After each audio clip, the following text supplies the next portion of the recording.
appears like that, that is actually not the case, but I've clearly got a few minutes. I've already been testing people's sense of humor this morning while we've been waiting. So is it time to call this meeting to order? Yes. Are we streaming, Julie? We are streaming. I can hear her trying to talk through the wall. Well, I can't tell if her lips are moving. We are or heads nodding. Okay, so let's do this. Okay. All right. I see we have 5 attendees, and whoever's watching live streaming, thank you very much for your patience. It's greatly appreciated. But let's call this meeting to order. The council agenda the council of Wednesday, September 16th, and we'll call it to order 10:08. And I would like to begin, as usual, with an acknowledgement that we are on the lands traditionally occupied by Indigenous peoples. They continue to care for this land. They continue to shape our township. And we want to show our respect. Hundreds of years after the first treaties were signed, they remain relevant today in guiding our decisions and actions. Miigwech. I'm just going to add to that, what frustrates me with COVID and everything else is that we haven't been able to have live meetings in our council chambers. And in our council chambers is a large banner on the one side with an overview of the history of the relationship between Indigenous peoples and settlers over the last so many hundreds of years.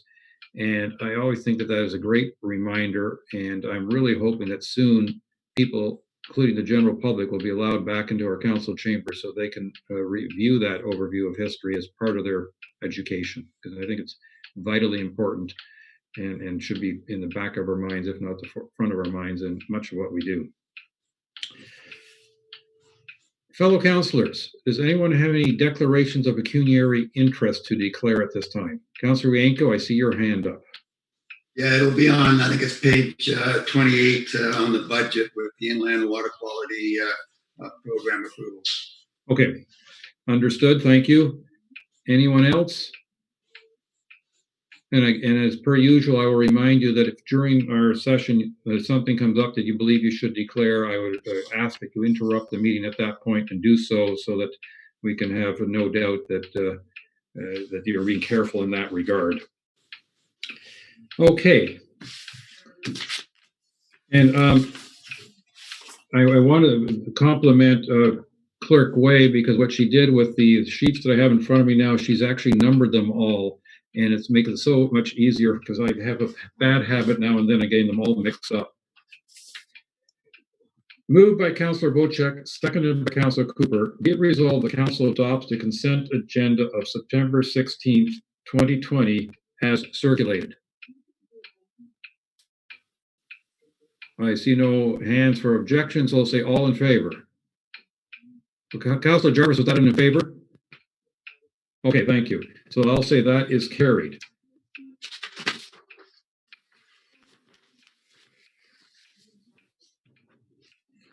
All right. That means I can skip over a couple of resolutions and get, be it resolved, the council adopts the regular agenda of September 16th, 2020 as amended to include 10C, Brandy's Cove proposed sewage system discussion. This is moved by Councillor Cooper, seconded by Councillor Douglas. Are there any other amendments that anyone would like us to consider at this time? Be that in favor, be that the case, I'll ask all those in favor. And that is carried. Thank you.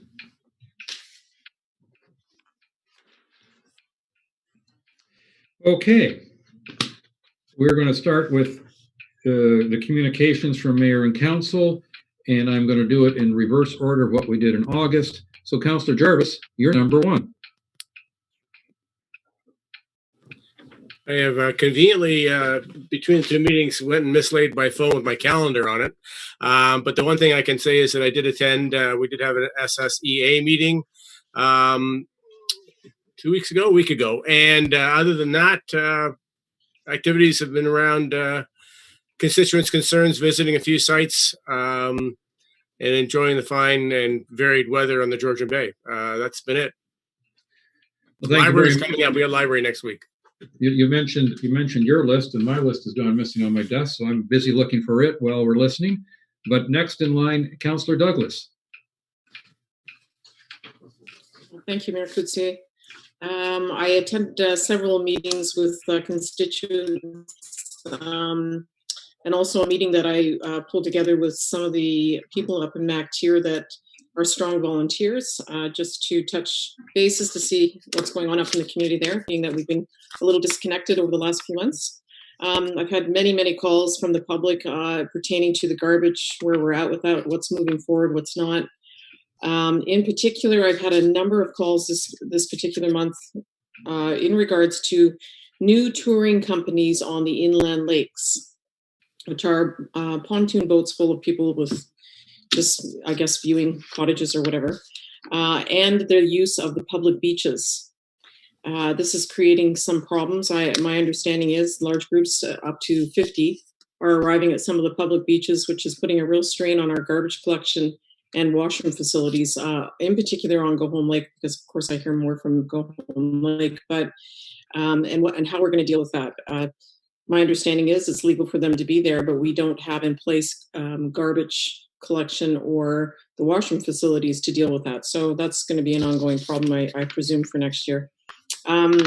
Also, many calls from people with the overloading of what is perceived to be an overloading of campers on Crown land on the inland lakes. And I dare to say that has a lot to do with the COVID, and perhaps we'll see some relief next year.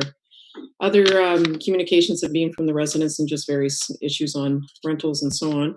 I also attended the Seg Bay Golf Tournament yesterday. It was, as Councillor Bocek said, really well attended.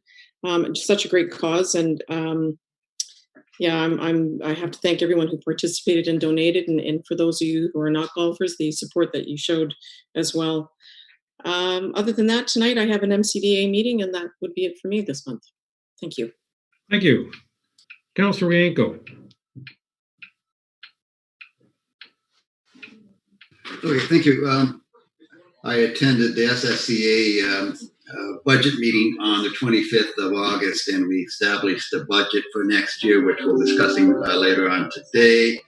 I think I had about 3, if not 4 meetings with the district on door-to-door collection of garbage.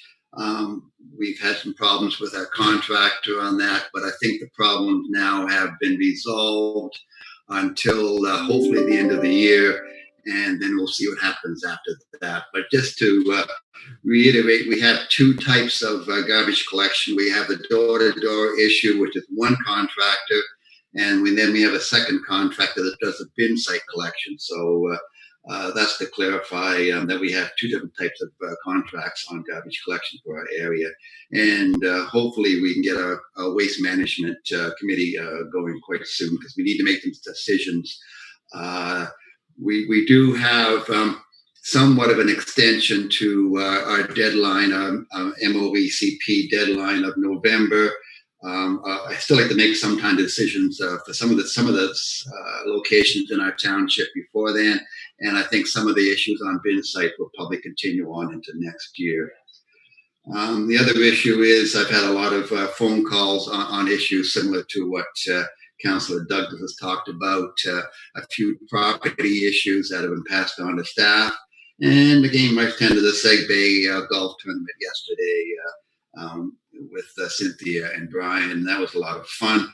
And for those who want to continue to contribute to that issue, there is a silent auction online that people can bid on various auction items, and I think that's open until the 22nd of September. So there's an option to donate to the Georgian Bay Hospital between now and the end of later on in September. And that's it. Okay, thank you very much. Councillor Hazelton, you're next on board. Lucky me. So it's summer, and it's been a very busy summer in spite of COVID. But what I found interesting is I've had some rather interesting meetings with residents. I had one resident who expressed real serious concerns with shoreline infilling with large rocks and so on. Councillor Jarvis also expressed some concern about one of these. And I just thought it interesting that neighbors were expressing significant concerns with infilling that appears to be way beyond what sketches provided to MNRF showed. But perhaps a more serious concern with those things is the fact that MNRF has communicated to the resident that MNRF liaises with the township and asks the township for comment on all these applications. And to the best of my knowledge from chats with our CAO, we haven't been getting a lot of these forms for comments. So that for me is a significant concern if we have a ministry that says to the residents that they're engaging in feedback and comment, and that's not happening. Also, we have heard from some other residents where they have had big surprises where they have worked with major contractors here in the hamlet in the Ward 4 area, thinking that because they're working with a major contractor that everything is up and above board, and then they get surprised after the fact with the fact that they are out of compliance with building permits and things like that. So I just wanted to share that story because I think it may be relevant elsewhere. But further on that, I think you are all aware that I have been very active, both directly and indirectly, in South Honey Harbor, recently contacting over 150 residents of South Honey Harbor who have all stood up, well, not all stood up to be recognized. There's a huge number of people that are fearing intimidation in South Honey Harbor. But they have, many have signed a petition. Many who have chosen not to sign a petition have taken money out of their pocket to pay for some things going on there to give us more information. But what was interesting about a lot of the conversations is that many people are fearful for putting their name on a petition, and what was odd to me was they're fearful that the township will pay attention to who they are and inspect their property and find things that they don't want to be found, because there's a lot of people up in this Wild West cottage country building things that are kind of without permits, and they don't want the scrutiny of the township on any for any reason. So I just thought it really interesting, perhaps a little odd, that that was a kind of a common sentiment out there in the field. And other than that, we got a library meeting finally next Monday, and that's all for now.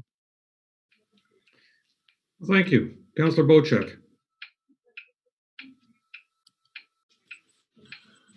Thank you, Mayor Coetzee. Busy month for me in Ward 3. I'll just hit on some of the highlights. Had quite a few conversations with the folks that run the condominium corporation at Oak Bay, Ron Azuki and Laura Russell, who will be doing a little bit of interaction with us later today about safety concerns on the roads due to the ongoing construction and development of the Oak Bay build-out. Many calls this month, surprisingly, about the Macy's Bay project, from residents on Moore Point and residents on Honey Harbor Road with their concerns. Obviously, it's in the news, it's in the highlights. They can certainly watch what goes on here, and not too many people very happy about the direction this thing is taking. So I'm fielding their calls and their emails and trying to answer best I can. Brandy's Island Yacht Center, obviously a lot going on there. Did a site visit, had a little look around, just trying to get my head wrapped around what's all involved with that project. Wildwood Park, which we heard about a little while ago, is over, took a look, and they've been granted their permission to put their dock in, so that's great. A lot of work happened there. People down at the end of Lone Pine Road would like to say thank you to councils for approving the cutting of the Genmac Park. They've restored their use of the park, and they're very happy, and they want to do a community wildflower garden there to support the bees and the butterflies and all the fun things in nature.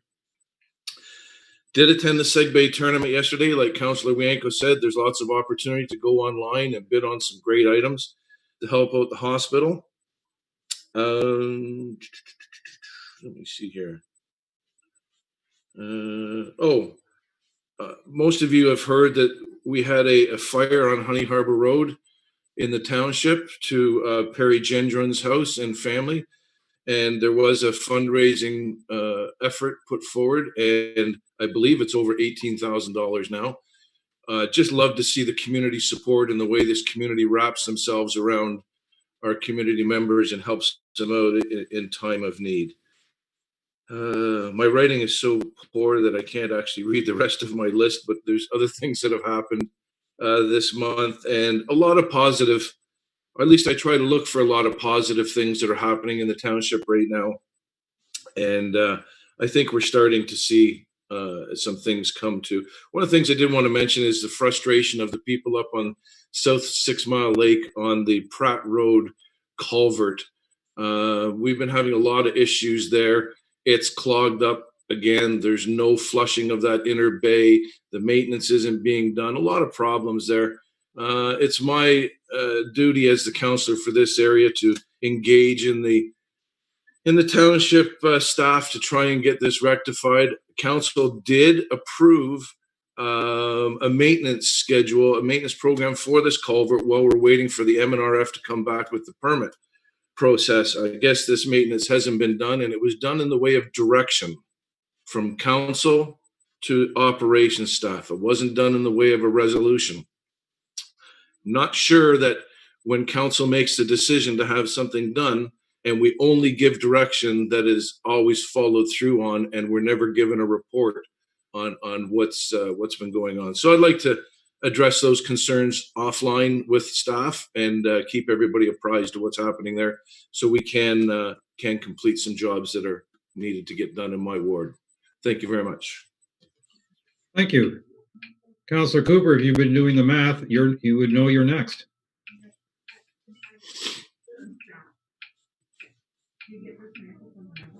I didn't know there was some math about this, but thank you, Mayor Kutsier. Yes, it's summer and it's busy. I have to say, though, that I've had more time on Georgian Bay this summer than since I was a little boy. So it's very nice to be out on the bay, even with the unfortunate COVID situation.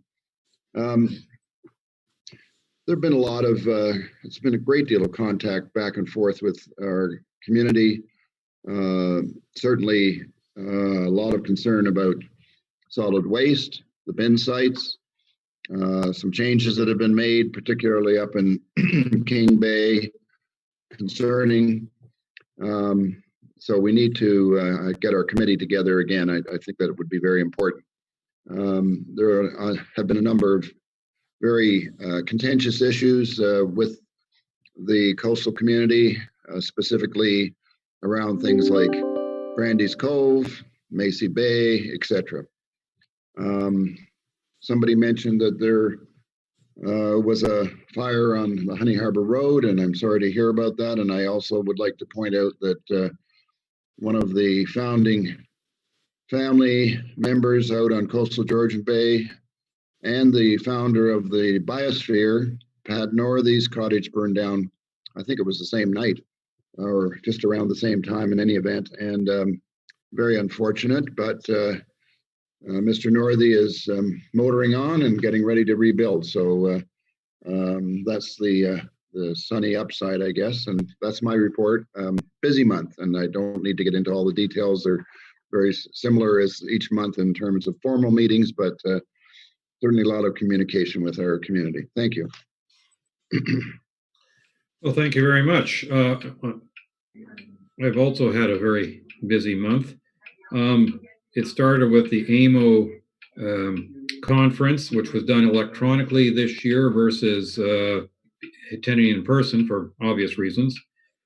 I would say that I think I had 2, 4, 6, 8, 10, well, at least 10 delegations during the Monday and Tuesday, of which 4 were with district. In other words, I was part of the district delegation, and they were around OPP billings, the impact billing model, affordable housing, and rural sewer systems. And Jessica joined me on at least half a dozen delegations, which I thought were very fruitful. We had one with the Minister of Health with regards to Georgian Bay General Hospital funding. And among other things, I brought up my frustration is that even though the township supplies 10% of roughly 10% of the taxes to the District of Muskoka, they have spent nothing with the hospital in Midland or Parry Sound the last, at least I think it's half dozen years. And that brings me great frustration that I think that while I fully understand why they support hospitals in Bracebridge and Huntsville, they're setting aside a certain portion of their residents, including our part of the district. Had infrastructure meetings on rural high-speed internet challenges, both as we had one as a township and one as part of the district. Met with the Minister of Municipal Affairs and talked with him about some of our frustrations with two-tiered government, and not the least of which was solid waste management and how frustrating that can be.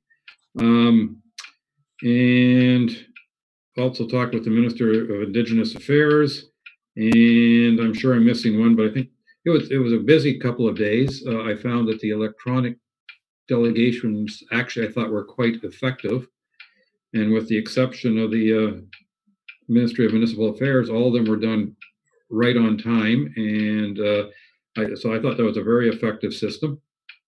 And so that was a very interesting couple of days. I was at the end of all that evening on the 18th, had a nice conference with a couple of young ladies, a family who was staying in the Honey Harbor area, and they're fundraising with the food bank. Councillor Hazelton also attended that Zoom meeting. I think it was Zoom, but anyway, some electronic meeting. And I was quite impressed with, through selling eggs. They had chickens for the summer. They sold the eggs, and the proceeds from the eggs they gave to the food bank. And they were supported by Young at the general store and things like that. So I love these good news stories where people come to our community and do something to support them. 19th was the Board of Health meeting, and obviously COVID was a significant part of that discussion. I've been involved numerous times with discussions with different individuals on things like Brandy's Cove, Macy's Bay. Garbage certainly has come up regularly. I had the real pleasure on the 21st of going up to Parry Sound to the biosphere, Georgian Bay biosphere, where they were hatching turtles.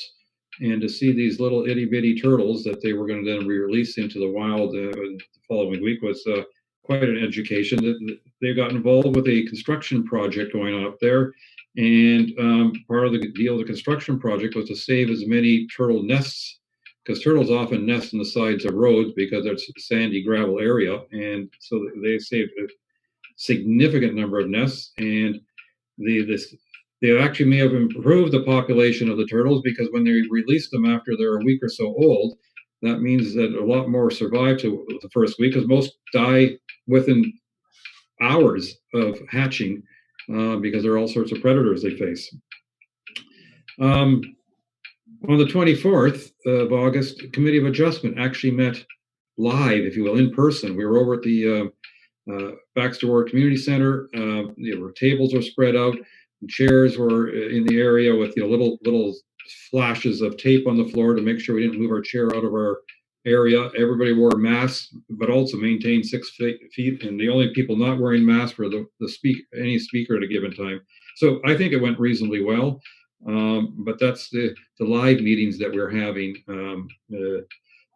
Very limited. I mean, we're now open at the office here for appointments.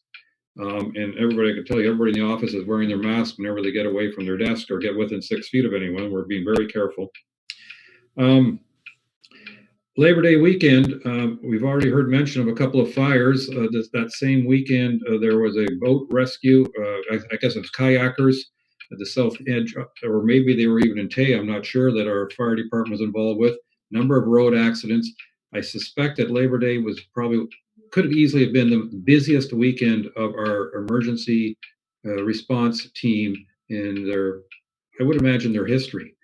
You know, in 2019, there were no structure fires. Labor Day weekend, there was 2 of this year. So they had a very busy weekend. I don't know if we'll get any report from them, but my hat are off to those people, from chief on down, who obviously had to sacrifice whatever plans they had that weekend to help put out fires and rescue people on the water and get them out of wrecked cars on the highway. It was a very busy weekend.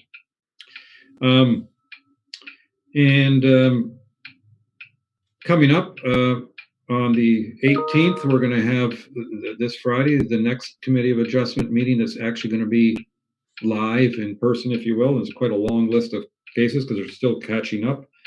I just wanted to mention also 2 fundraising events that are happening. On the 26th of September, the Land Trust is doing their 2nd annual Walk for Wilderness on Beausoleil Island. You can go to their website to learn more about that. Perhaps I should declare a conflict of interest because my daughter who's organizing it, and obviously I have great pride, but I think it's an important group for our area. And the Biosphere is having their annual brouhaha October 3rd, which is a little bit unusual this year because you can't have a large gathering. So I think it is give them $20 and you'll get the Zoom connection to watch Alvaria Kurt, who, having seen her live, I can tell you is absolutely hilarious. And if you give them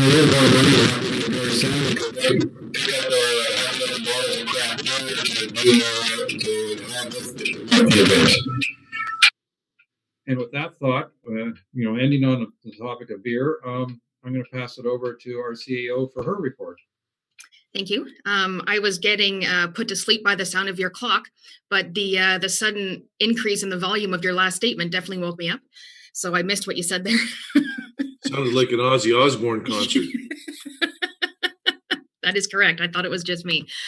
So first of all, just switching my screen here. So just to let everyone know, I have just this morning heard some rumblings about possibly moving backwards in phases and reducing social gathering amounts based on the increase of numbers in COVID-19. But I will keep everyone posted when I hear actually something official. I will echo the mayor's comments about AMO and the delegations that we took part in.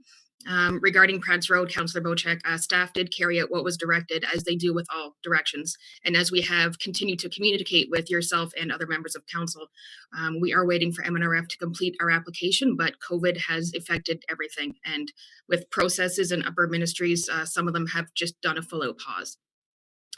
Regarding staff, we have welcomed Tricia Walton, our communications intern, and council will have received a few emails from her this week.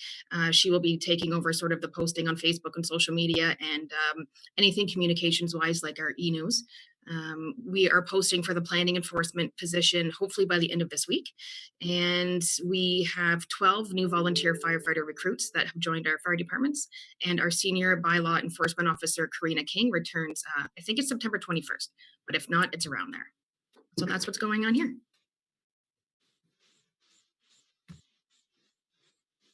Okay, thank you very much. I appreciate that. We're now on to staff reports.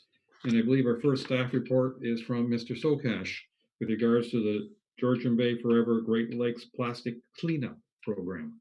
Mr. Sokash. I'm trying. Geez.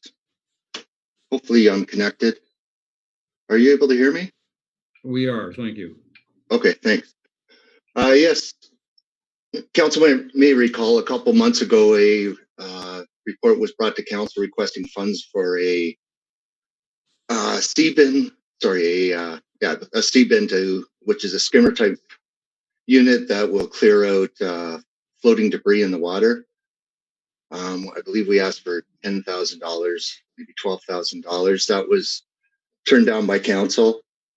Subsequent to that, we received a notice from the Georgian Bay Biosphere Reserve, I believe, that they had put in an application in conjunction with some other groups for funding for the installation of a sea-bin, and they were successful for Honey Harbor. It doesn't require any funds up front. What it does require is $100 a month starting 2 years from when it's installed for 3 years. So it's $3,600 to pay back the capital cost. But other than that, it would be in purchased now and installed now by Pollution Probe, I believe, is one of the groups that's heading it up. The township would perform maintenance on it, which is basically cleaning out the basket as well as taking it out in the winter and reinstalling it in the spring. The timing of the reinstallation would be adjusted for based on fish spawning and fish fry. So we've brought this to council looking for some sort of affirmation to go ahead with this project. We think it's a good idea. There is a lot of garbage that we see floating in the water by the township docks in Honey Harbor. This would go on one of the docks by the library in Honey Harbor. Thank you.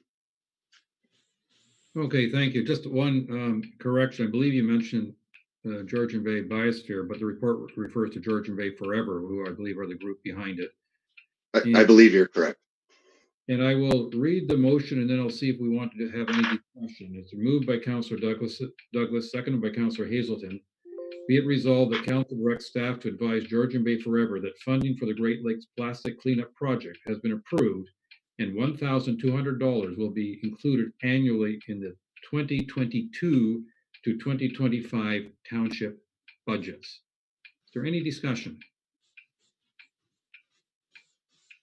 All those in favor? And that is carried. Clearly, Mr. Sokash, you wrote a very effective report. Thank you.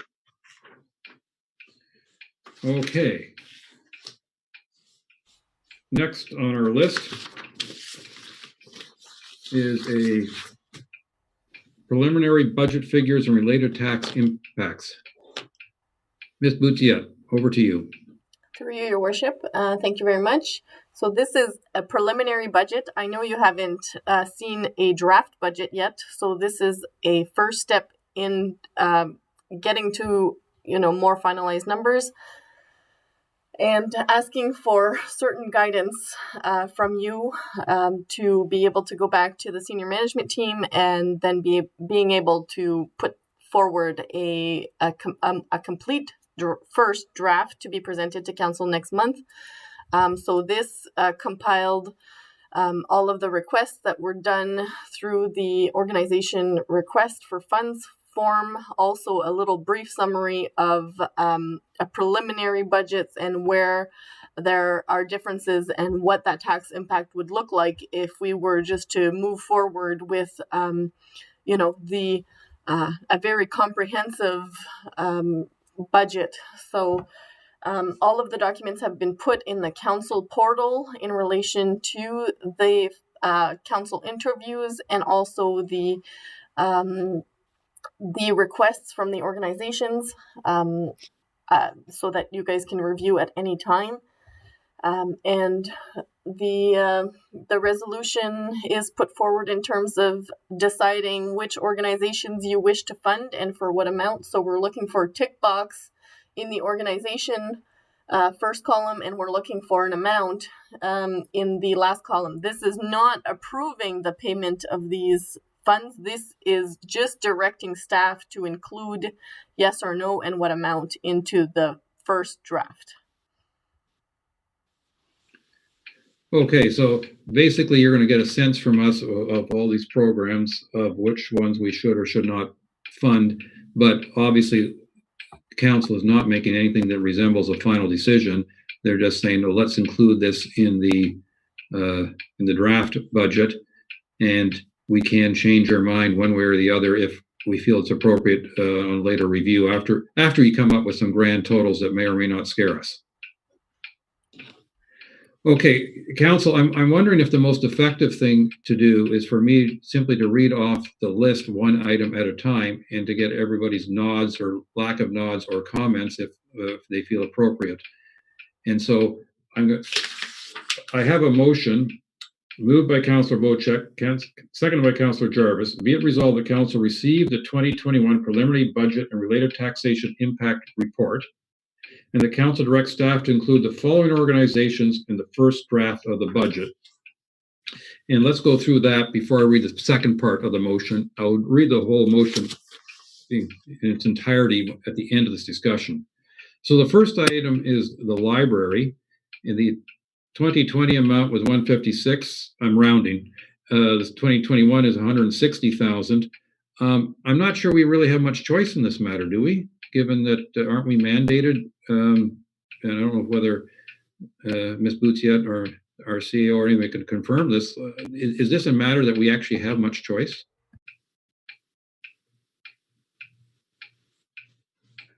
I can't hear you for some reason. They do have a library board, and they do have representation of council on the library board. However, it is taxpayer money, and council is the steward of the taxpayer money. Therefore, you do have an option. However, I would strongly recommend that you push that recommendation to your representative on the board if you do wish to make those changes, and rather earlier than later. But yes, ultimately, you do have a choice on the amount of funding. If you want to stop the funding altogether, that would require a bigger picture of how to dissolve the library board, which is a greater can of worms. Okay, thank you. So basically, Council, we have in front of us the budget for 2021 would be 160,000 versus 156. So that's an increase of just over 2%, I would say. Anybody want to comment or nod or just say, yes, that's okay? Because I'm going to assume on these it's okay unless anybody speaks up. Shall we go that way? Okay, I got a couple thumbs up. Second item is grade 8 graduation awards, $2,000 this year, $2,000 next year. That's when we give, for the few graduates we have each year, we give them a recognition. I see thumbs up. We're going to carry on with that. Seg Bay Chamber of Commerce, last year $5,000, this year $5,000. I see a thumbs up. I see a thumbs up. I see a grimace, and I see no non-commitment. So I'll just tick it for now. As I say, this is not a final decision. Historical Society. This year we've had nothing. Next year they're asking for $5,000 to support their efforts. I see a thumbs up, another thumb up. I see neutral faces, another thumb, another thumb. Okay, that's been ticked. Georgian Bay Biosphere Reserve. $10,000 this year. They're asking for $10,000 next year. I see a thumbs up, thumbs up, thumbs. Okay, I got enough thumbs up that we're leaving it in for the first draft. MacTier Community Development Association, 0 this year. They're asking for $40,000 next year. I see one thumb up, which doesn't surprise. Another thumb up. I believe we had a report on the project that they're going to use this for. So let's leave it in for now. I see enough thumbs. Cognishing Community Church. They're asking for any amount project. Any amount. Project is $100,000. $10,000 has been currently included arbitrarily. I see one thumb up. I see another. Okay, that's in for the $10,000. Georgia May General Hospital. Nothing this current year. They're asking for $10,000 in the coming year. I see a thumb up, a thumb up. I see another. Okay, I got enough thumbs up. We're going to leave that in. Julie, I haven't read the rest, but maybe we should just say leave everything in and see what happens. But next one is Georgian Bay Forever, and this is regards to Phragmites, $20,000 this year, $50,000 next year. Councillor Hazelton, I think that's hand. Do you want to speak, please? Yeah, didn't we get a report saying that Phragmites is becoming a self-controlling weed, and that there is an expectation that it's going to basically self-implode, so to speak, over the next few years? I'm confused. One thing I will say is what we are seeing this year is that the MTO is doing a lot of spraying along the highways. We're now seeing dead Phragmites stands as we drive along the highway. Not that didn't answer your question, but it is just an observation. Councillor Cooper. Sort of something along the lines of what Councillor Hazelton said. I certainly have heard from people in the know in Honey Harbor that it's certainly very much under control, or much more than it was, and the stands are reducing. So I'm really kind of perplexed by this ask. So I don't see the justification. Thank you. Councillor Rienko. Yeah, I don't think we've had a report from last year on this particular project, so I would suggest maybe that we have them come to one of our Zoom meetings and talk about what they plan to do with that extra $30,000. I don't think I have a problem with 20, but I'm not quite sure why they need the extra 30 this year. So, Ms. Boots, yeah. They are scheduled to delegate at our October meeting. No. Oh. Oh, Karen is saying opposite. Sorry, November. Okay, then why don't we wait till then to make a decision on that? Maybe October, but probably November. Sorry. Well, may I suggest we'll leave it at 20 for the draft budget, and then we'll see what happens going forward. And we may choose to increase or decrease after the November presentation. So I'm going to put in 20,000 for now, Ms. Boutier. Okay. The next one, and this Councillor Winkle will not be participating in, and that. There should have been. I sent a letter in. There should have been 5,000 put in for next year. Yeah. I sent a letter in on that, so I think that was a mistake. All right, so I'm going to suggest to the rest of council that I'll arbitrarily put in $5,000, and then I'm going to look for thumbs up, thumbs downs, or neutral faces. I see thumbs up, so that's got a thumbs up. Councillor Ranko, you can rejoin the meeting.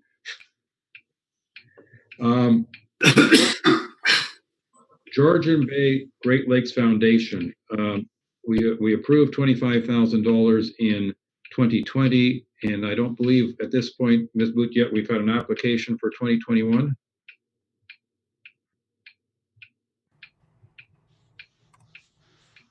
It was not filed through the very short window organization request. No, not to this date. So my question is, Councillor Hazelton, followed by Councillor Bocek, followed by Councillor Cooper.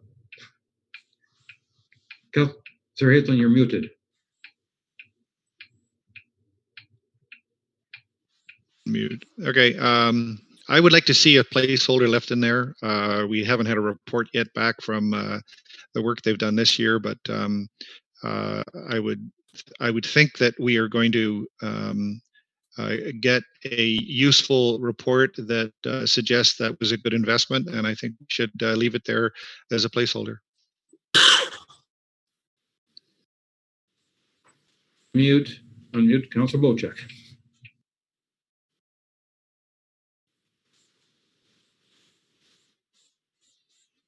I won't reiterate. My thoughts were exactly that of Council Hazelton. Thank you, Councillor Cooper. I certainly would like to see it in there as a placeholder. I've had a bit of a verbal report, having spoken to both Dr. Patchow Fraser and Mary Muter, and they've had some very interesting findings. And I think the other point that I would mention to our council with respect to this is that we now have a baseline in a number of locations, and in a year where I think the water quality is probably substantially better in most places because of lack of use of certain facilities and so forth. I can reference Church Bay as one of them. So I just, I would say we're going to get some pretty interesting information, so that as we go forward in the future, if we use this program, we'll be able to see perhaps some significant differences. So I certainly support it. It may need to be slightly more, but I think somewhere in the 25 to 30,000 range would cover it. And we're getting incredible amount of testing for a relatively low amount of money. So thank you. I've put in $25,000 as has been put a placeholder. So our preliminary draft, if we approve this motion, will be 25,000. Next one is the SSEA, 107,500 in 2020, 108,800 in 2021. Councillor Cooper. My only comment on this one is that I'm not convinced that we need to continue on with the Honey Harbor testing program through SSEA, given all the work that's being done on this other program. And in fact, I forget exact amount for the Honey Harbor program, but it's somewhere between $15,000 and $20,000, I think. And that could be applied to the costs that we have associated with all the work that's being done through Dr. Pat Chow-Fraser. So that would be my suggestion, and I'd welcome hearing any other comment. Ms. Gunby. Thank you, Your Worship. Just to clarify for members of council, so next month, Planning and Finance are working together on a report to outline everything that we get from each of the associations that we're paying for water testing, as council requested. So maybe you want to leave this on here as a placeholder for now, and then you could alter it next month or at the next draft after you hear all of the information. I think that's an excellent suggestion. So why don't, Councillor Wienko? And I support that. I don't think we should be canceling any of these important environmental programs unless we have a report from those individuals. So as I say, you want to put a placeholder for the Georgian Bay Great Lakes Foundation, great. I have no problem with that, but let's have a report first and then decide. So same thing, if you want to start canceling the work out in North Bay, South Bay on SSEA, you should have a report from them saying, here's what you're getting. Do you want to continue or not? So fair enough. So I think we need to put that whole thing in as a placeholder until we get a final report. Okay, so I will tick that off as a placeholder at this point. The next one is recreation grant policy. In the past year, we had $5,000. This year, we've left it blank. I'm wondering if we should just put it in 5,000 also as a placeholder for now. And I see thumbs up, so I'll put 5,000 in. And if I don't get thumbs up for a $1,000 contingency, I'm not sure what's going on, because for $1,000, it's not an issue. So I am now going to read the motion in its entirety. Be it resolved that council, before I do that, the other thing that we should look at is that the next sentence is, at the council direct staff to include $100,000 in the first draft of the budget for council professional consulting fees to assist council in their, I don't like the word political endeavors, but I'm going to just say in their endeavors. And I will admit that I'm behind this one, in the sense that I think what we need is a budget item. And again, this is for the preliminary budget, that we have some resources available, because as things come up during the year, we may want to get some expert advice on one thing or another. And I think we should recognize going into a budget year, any budget year, that some things will arise of which we could not have predicted when we went into the budget. You know, a prime example of that was the Georgian Bay Great Lakes Foundation program that came to us last year after we had approved the budget. And I think it makes sense to have some money available. Again, if it turns out our budget is too scary, then this is an item we could reduce. But I'd like to keep it. I'd like to have it in there in the first draft as a reserve for consulting fees. But I'm going to remove the word political from the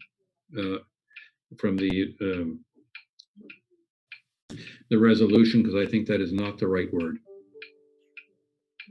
And then the final paragraph here, well, there are two more paragraphs. One, the council directs staff to include blank in the first draft of the budget from the working fund reserve to balance the 2021 budget, where the anticipated balance at the end of 2020 should be around $2 million.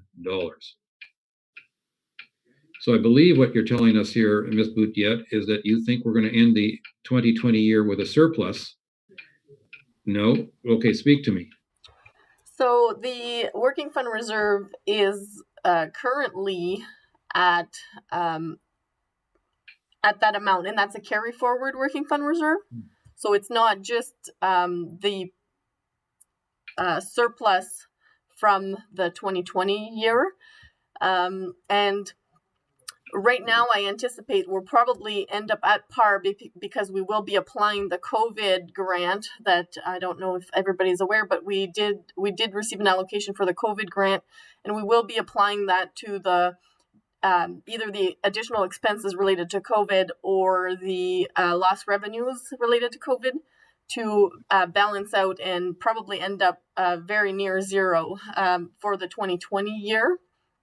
So what I'm saying here is last year we budgeted to use the working fund reserve to balance the budget in the amount of about $650,000. And I was wondering if council has the appetite to do the same moving forward, knowing that at year end, even including that draw for the 2020 year, we'll still have a working fund reserve of about $2 million. Therefore, if council wishes to stabilize the tax impact with the working fund reserve, as we did in prior year, I'm looking for a number of what's council's appetite. Ms. Boutiette, I guess my question to you and other councillors who may have their own is, why should we be picking this number now when we have no idea how the first draft is going to look? I mean, I think I'd be more comfortable with you create the first draft. If you say the first draft has us going, for argument's sake, 600 down, then the question would be, council, are you comfortable of using 600 from the working reserve, or would you like that 600 to be reduced to say 300? So I'm wondering why you want this amount from us this soon. So in the analysis portion of this report, through you, your worship, so we have a preliminary budget, and these were the significant changes. And right now we're sitting at approximately a 17% increase over last year, tax impact increase. So if we don't pull that, you could see in the analysis section that the $650,000 was about an 11%. If we don't pull anything, we would be hitting the taxpayers with about an 11% increase.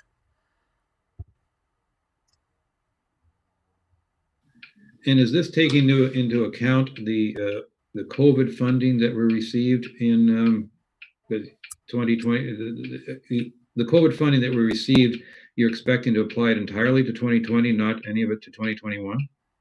No, there will be some portions applied to there, and that's why this is a preliminary budget and not the draft budget. We still have, a significant amount of work.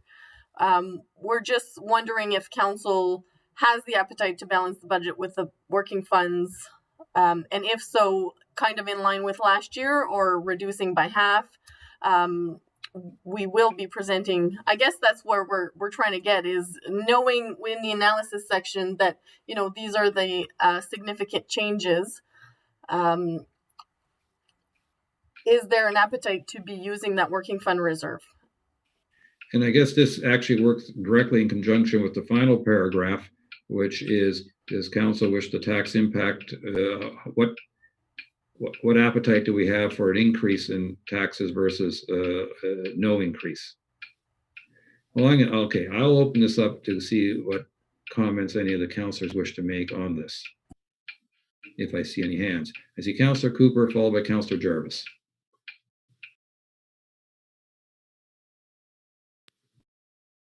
I'm sort of asking a part question of this, and Peter, it's about the $100,000 that you were suggesting to be in there. I'm not against doing that. I'm sort of wondering about, given the increase that might be suggested with this budget, that we might want to reduce that to a certain degree. But also, aside from circumstances like the one that came up through the Georgian Bay Great Lakes Foundation, could you give me an idea of what you're referring to here in terms of consultants? In other words, we use consultants in other areas, let's say planning and so forth. So it's not to do with that. So what other examples were you thinking of in terms of a contingency fund like that? Thank you. Well, the first one that comes to mind is we might possibly want to spend some money on solid waste consultants, because I believe the ones being utilized by the district have no idea what's going on in our township. And anybody who lives in Cognasheen and thinks they can get to a transfer station in 5 minutes would fully understand that point. But that's just one example. And I consider it sort of a reserve. So in one sense, it's almost redundant, because the money, if we don't identify it, the money will come out of the working fund reserves if sometime during the year we feel we need some extra funds. Okay, so thank you for that explanation. Thank you very much for the explanation. It makes sense to me completely. So I'm going to throw it out to council. I'm going backwards here. What percentage tax increase do you think our residents would digest this coming year? Councillor Jarvis. 0. I mean, speaking on behalf of the cottage community, we all know what services we do receive, and I think things like what the project on the lake this year with regards to water quality is something that they can probably see happen, so they can see. A lot of the other stuff they don't, and a lot of stuff they just don't have access to. So I'm really, I have a hard time digesting the concept that we're going to have to do a tax increase. I really would like us to look at some other way, creative ways of trying to fulfill the commitments we've just talked about in that list, while at the same time trying to keep the tax implications down. I know that sounds almost like you can't do that, but I'm sure there's a way we can work around this. I'm not sure how, but I'd like us to consider some way of not increasing taxes. I don't know. Can we not send so much money to district? That's a political question. In reality, some work is being done on that, but I'm not promising success in the near future. I noticed stuff from Impact on that, so we might. God help us. It'd be nice if it worked our way. But anyway, I have a hard time digesting a tax increase. That's all. Oops. Thank you, Councillor Bocek.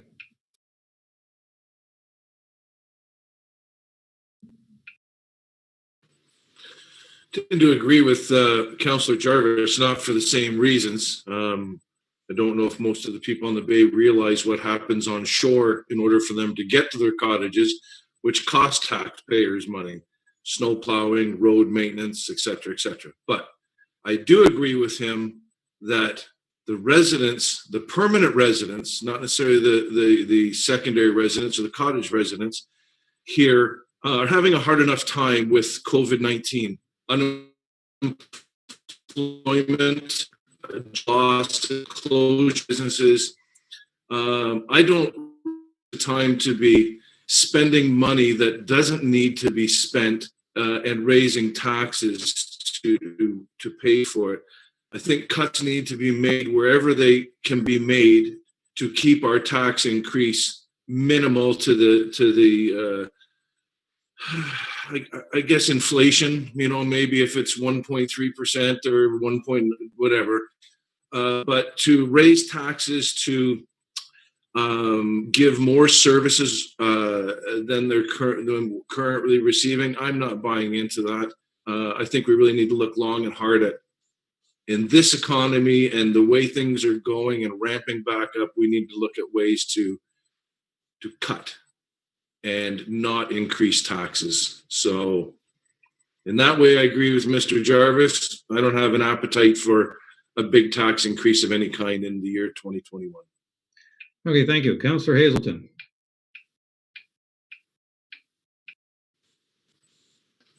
So generally, I'm not a big fan of increases in taxes.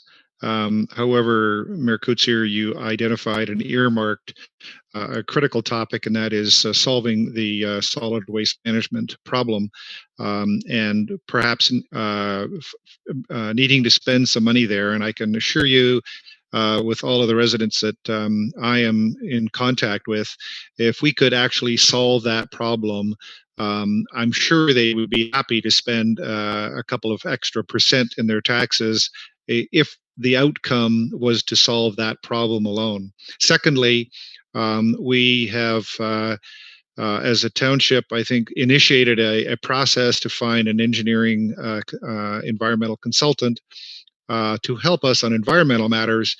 And again, I would say if we could identify both the solid waste management topic and the environmental focus management as the two key elements of why we were spending additional money, I think that would be an easy sell. But if we're going to hold the status quo and do nothing on those key topics, then I would say probably a 0% would be a good target. All right. Here's what I'm going to propose, and I'm going to see whether we get any yays or nays. And then again, this is for the first draft budget. This is not for the final budget. Is in that resolution that I've read bits and pieces of, I'll delete the paragraph about the $100,000 professional consulting fees, and because if anything comes up, we'll get that from reserves. I will put $650,000 as the maximum for the working fund reserve if necessary, and I'll put 0% as the desired, the wished for tax impact. And so then the resolution would read, got too many pages here.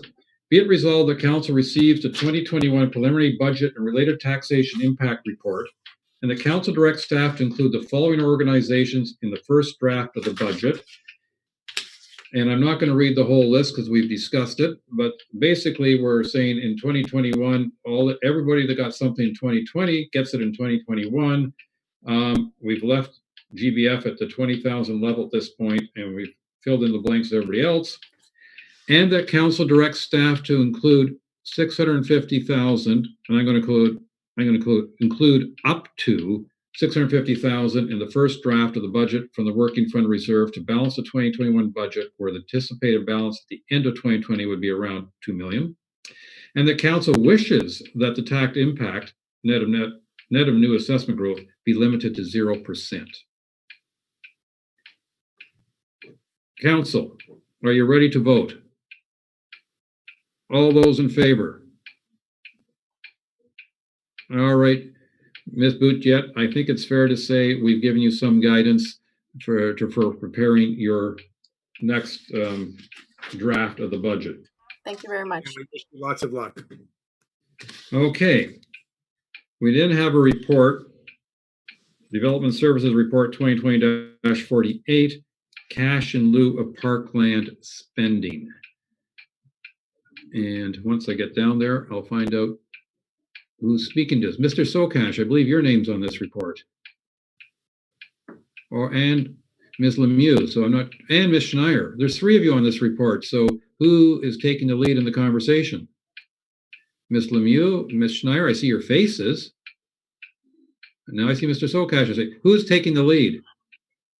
Ms. Lemieux. Mr. Mayor, I think I can give a brief overview of the report, and then I think it would be best if you have any questions specific to the projects that Jen and Brad chip in where necessary. I hope the two of them are okay with that as well. That's fine with me. Okay.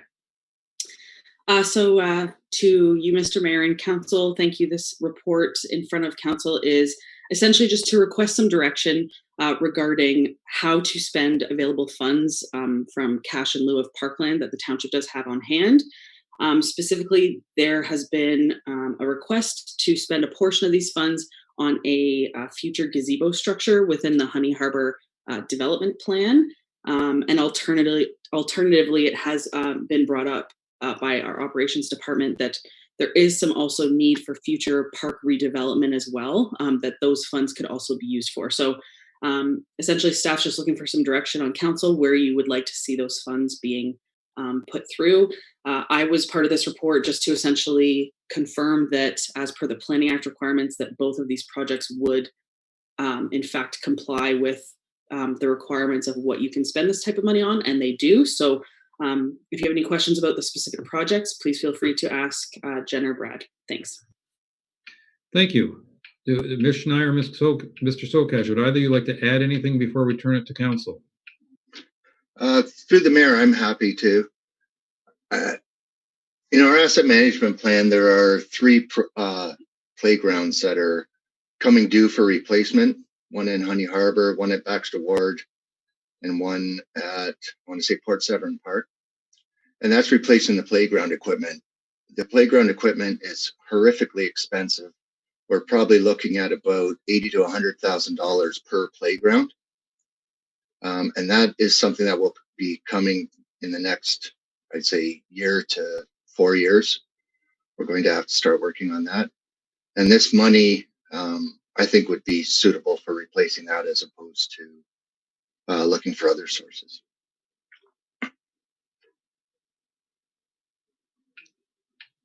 Thank you. Ms. Schneier, do you want to add anything?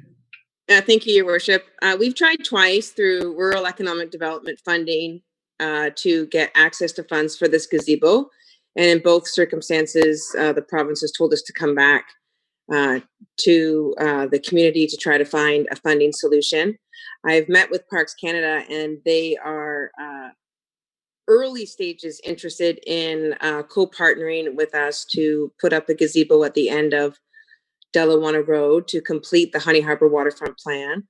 The gazebo will provide shelter as well as a point of location for people to be able to launch on and off the day tripper, and as well as have a gazebo that could be a community asset for our seasonal residents as well as people visiting the community of Honey Harbor.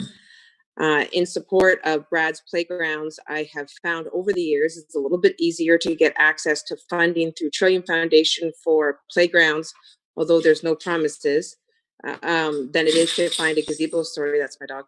And so I've thought of other sources and came to Victoria to ask whether or not there was any park reserve fund through my meeting with Julie.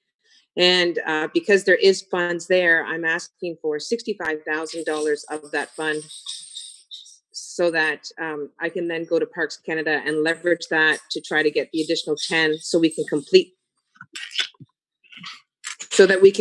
this project and be able to move forward to other activities like playgrounds. But I'm at a stall in terms of my funding for this, and I'm looking to council to see if we can use already existing park reserve fund to complete the project. Thank you, Your Worship. Okay, thank you. Councillors, anyone have any questions, ideas, suggestions?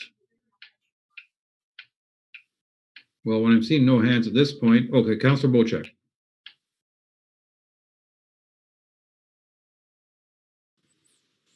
I don't know if I'm the only councillor that's a little bit confused by this whole thing, or if we all have some have a good grasp of where this is headed. I understand Mr. Sokach's reasoning behind updating and improving our children's playground areas. Not to the tune of the funding that's required to do it, but obviously some work needs to be done there. My question, I guess, is to Jennifer, in our EDO capacity or sustainability capacity. The purchase of the Honey Harbor School from the Trillium Lakelands School Board, that property remains empty at this time. Is there anything, these funds that could be used to look at redeveloping that or not? The CEO wants to interrupt. I would like to interrupt to ask Mr. Councillor Bochek to not mention that in open session, please. Okay, thank you.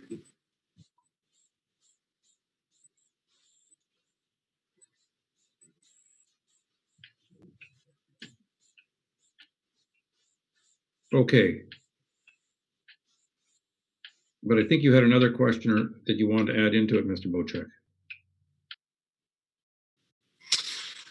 No, it kind of evolved around that, and so I'll just leave this talk alone. I know that it was not supposed to be brought forward. One of the questions I have, and this is around the, if we save this money for the playground equipment in various locations, I think I would want to know a lot more information about that playground equipment, such as how much it's being used, what are we going to get for our investment, et cetera, et cetera. And obviously those are a lot of questions that you're not prepared to answer at this point because you're not coming forward to finance a specific project. It's more a general idea. But I am a little bit surprised, Ms. Schneier, that you're having some frustrations getting some funding for the gazebo, because I would have thought that would have been a wonderful, dare I call it, naming opportunity, or for a number of members of our community. And I'm very glad you approached Parks Canada, but I'm rather disappointed is if they're only interested in putting $10,000 into a $75,000 project. These numbers are coming up based on what I think I heard from you. And because it could be a site that they and their clientele could be using significantly. Thank you, Your Worship, for the comments. At this point, the gazebo is off the list of things that are going to be constructed through the Honey Harbor Waterfront Plan. I am concerned about not having any leverageable funds at all to be able to go out to the community and get access to naming rights and opportunities for the gazebo. And I could, if I had some leverageable dollars to be able to work with. So Parks Canada may come back with more, and I may be able to reduce the overall burden on the Parks Reserve Fund if I knew that this was something that council wanted to move forward on, and there was at least money to be able to build it. I may be able to dial that back every time I get a naming opportunity, but I just need to know whether or not it's in the interest of council to have the gazebo as part of the plan. So that I just need some direction from you as to what your priority is for this existing money. And then possibly to your surprise, I may not need as much, but I do need to get an up to amount to be able to go out into the community and have conversations for naming rights as well as with Parks Canada. Because at this point, we have $0 set aside for the gazebo. And in order for me to work my magic, I need to be able to understand your direction. Okay, thank you. I appreciate that explanation. I mean, I for one can't imagine the finished product when we get there not having some form of gazebo at the end. But I understand it's not in the current works. Councillor Cooper, followed by Councillor Jarvis. I just wanted to say that with these extra funds, it makes perfect sense to me that at some point we'd get an estimate and requirement for playground equipment for our various communities. That's where I think the extra funding should go. And I think it'd be terrific if we can have a gazebo, but that funding needs to come from other sources. Thank you. Councillor Jarvis. A question to Ms. Schneer. If I understand things correctly, the waterfront plan right now does not include any overhead protection from the weather, any weather protection. Is that correct? Yes, that is correct, Councillor Jarvis. It's a big concern for the overall project. Yeah, I either missed it or don't know what the dimensions of the gazebo would be, but I'm with the mayor on this one. I think it would be natural to have something like that on site. So while I understand that there will be a need for playground equipment, I think that's something down the road that we've got to look at it when it happens. I'd be happy with the the idea of the gazebo. Again, cost is going to be an issue and where the money's coming from, but I think it's probably going to be something we need to have as part of the plan.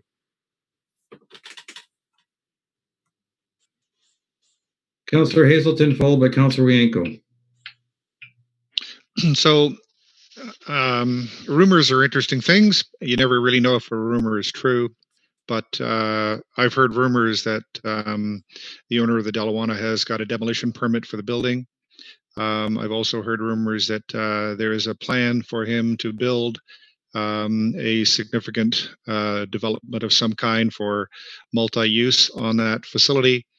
And I'm thinking that the idea of a gazebo at the end of the road, perhaps in advance of whatever approvals he might need for that redevelopment, may be a little premature.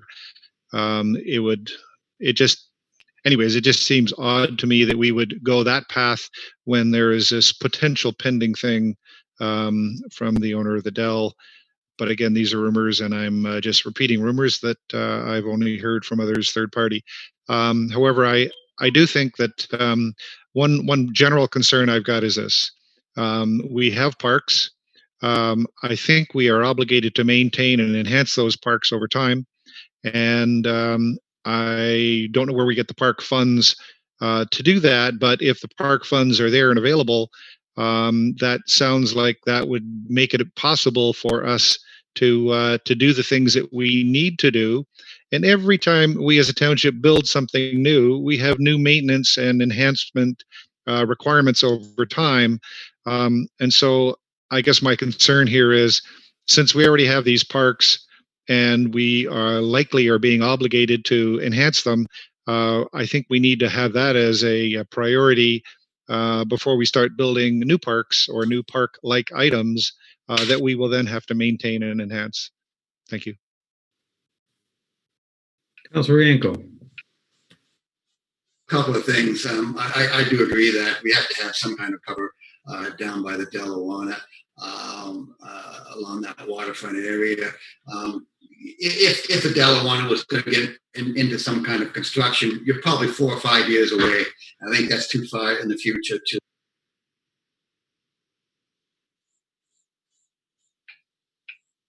Councillor Wienko, you've muted yourself. We can't hear you. Oh, sorry. Okay. Did you get any of that? No? We got as far as, do you think it's too far, the Delawana plans are too far in the future? Okay. And so I think it's important that we have some kind of cover down there, like a gazebo. I'm concerned about the price, $75,000 for the gazebo. Didn't we build the gazebo in MAC TIF $40,000? Maybe we could build a little smaller gazebo if we can't get all the funding. So I think we have to take a look at that too. I think $75,000 for a gazebo is pretty expensive. On the playground issue, I think when we're going to talk about that, I have a problem having a playground at the Baxter Community Center and then like 4 or 5 kilometers away at the Port 7 Park. Do we need 2 playgrounds that close together? So maybe we don't need both of them. So maybe we can save some money in the future by only having a couple of playgrounds in the southern part of the township. But anyway, I think we should look at maybe a cheaper gazebo. Ms. Gunby. Thank you very much, Your Worship. I don't think it was in the report, but just so you're all aware, there's a total of $176,000 in the account. And if you want to do both of the items, you can, as Councillor Wienko stated, decrease the amount for the gazebo, but that's up to council. And just to answer Councillor Hazelton, this is where the park and lieu money goes when there's a big development, and they give the municipality 5%, and that is where this money comes from. I'm going to make a suggestion, if I may. I mean, currently the resolution reads, resolved that council receives a request for direction cash in lieu of parkland spend report, and that the funds from cash in lieu be retained for future park development until requested by staff for use, or then that $65,000 from cash in lieu funds be used for a gazebo structure for the Honey Harbor waterfront plan development, with the anticipation that $10,000 will be funded from a third party. I would like to change the second paragraph for our consideration, and that would be, and that up to 65,000 cash will be funded with the anticipation that further funding will be received from other parties.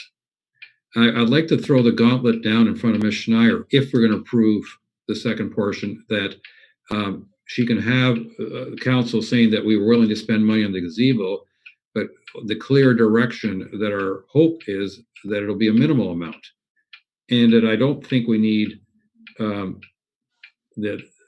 first paragraph, or sorry, the second paragraph, that funds from the cash in lieu will be retained for future park development. To me, that's just explaining what that fund already is. It's being retained for future development. So I'm not sure that that part of the resolution actually serves any real purpose. And if the clerk or CEO want to correct me, they can, but I'm not sure what purpose that option serves other than status quo.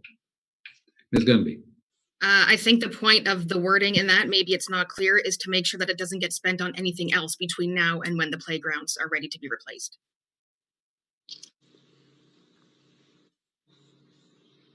I'm presuming it wouldn't be spent on anything else without it becoming in front of council anyway, or am I incorrect in that? This is in front of you because there was two options and council had to choose between the two options. But even if we pick the second option, as you say, that's only a maximum of 1/3 of what the existing funds are. Sure. Let's go ahead with what you're saying. Okay, well, I just want to make sure I kind of understand it.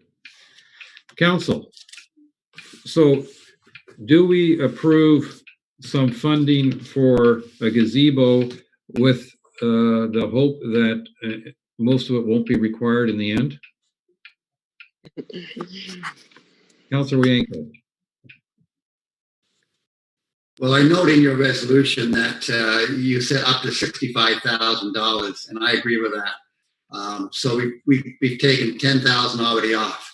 So if we do find 10,000, then we're down to 55,000. So I like the idea that 65,000 is the max, and go with that for the gazebo, and then we'll worry about the parks later on. But things could happen in other areas of the township where we need this money, and it's up to council to decide how that's going to be spent.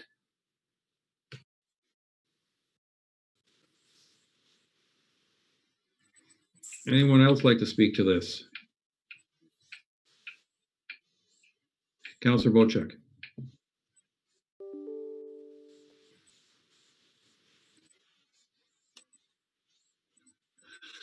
Yeah, if for individual council things on this, I think the gazebo is a great project down at the Delawana.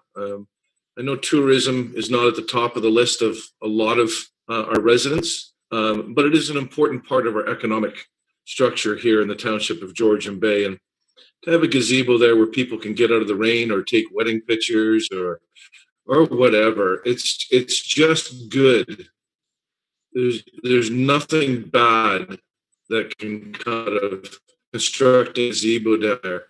Maybe if there's an RFP put out, it can come back and we can look at it and just see, the extent of what funds are going to be spent and what size this thing is. And then council can make a decision on, maybe to cut it back, scale it back a bit or increase it or whatever. But I really think this is a necessity for Honey Harbor. We've been looking for ways to bolster up the community, and this is a good one.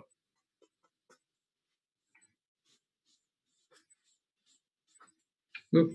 Have to hit the unmute button a few times to make it work sometimes. I'm going to read a resolution moved by Councillor Bochek, seconded by Councillor Cooper. Be it resolved, the council receives the request for direction, cash in lieu, Parkland spending report, and that up to $65,000 from the cash in lieu funds be used for a gazebo structure for the Honey Harbor waterfront plan development, with the anticipation that further funding will be received from other parties.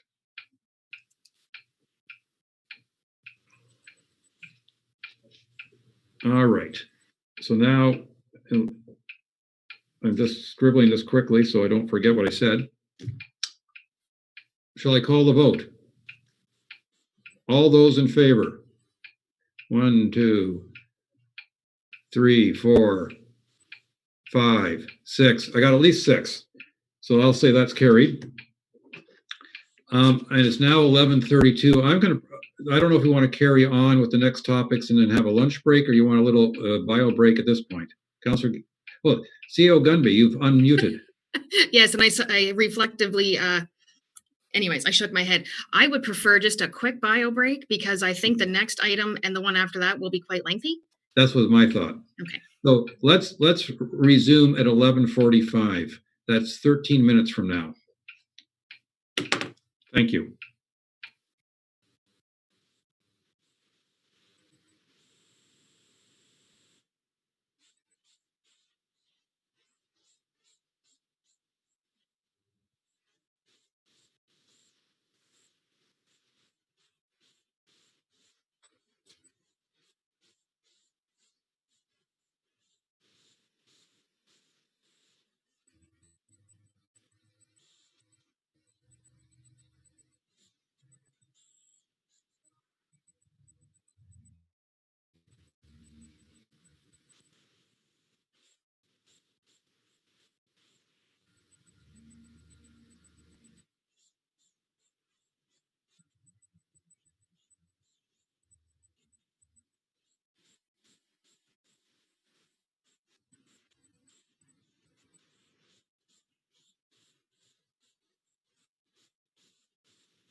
Clerk, we do have quorum, but I hate to see you start your report without.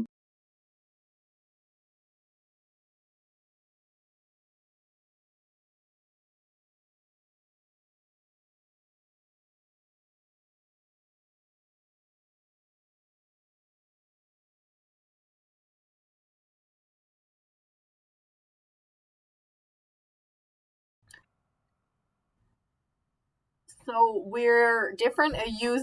We're using a different system today. So we didn't stop the live streaming, but I have muted the stream and also put in like a screensaver, kind of like what we used to do when David was here. So it's still running, but as soon as you guys tell me to unmute and bring back the Zoom, I can do that in 2 clicks.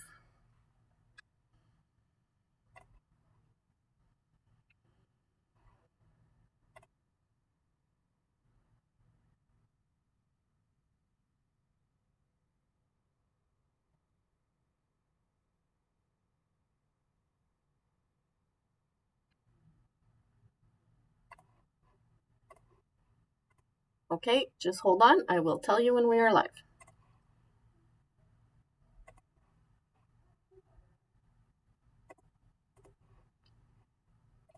We are live.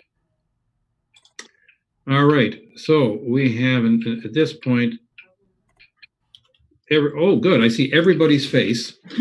And the next thing that is coming up is the Clerk's Department Procedure Bylaw Report, 2020-19. And I'm going to turn the screen over to our clerk to present her overview of what she has presented to us, all 60 pages worth. I'll try to keep it brief. I don't have the bylaw in front of me because of the screen technology that I have going on right now. So I'm going to try to go from memory a little bit.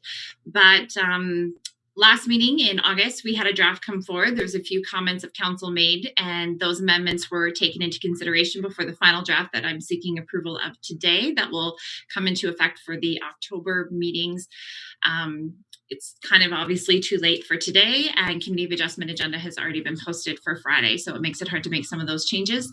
But I think the key things that were changed from the draft version presented in August versus the final version I'm hoping for approval today is the fact that all agendas will be posted 7 days in advance of the meeting date. In order to waive the rules of procedure, it will require a 2/3 vote.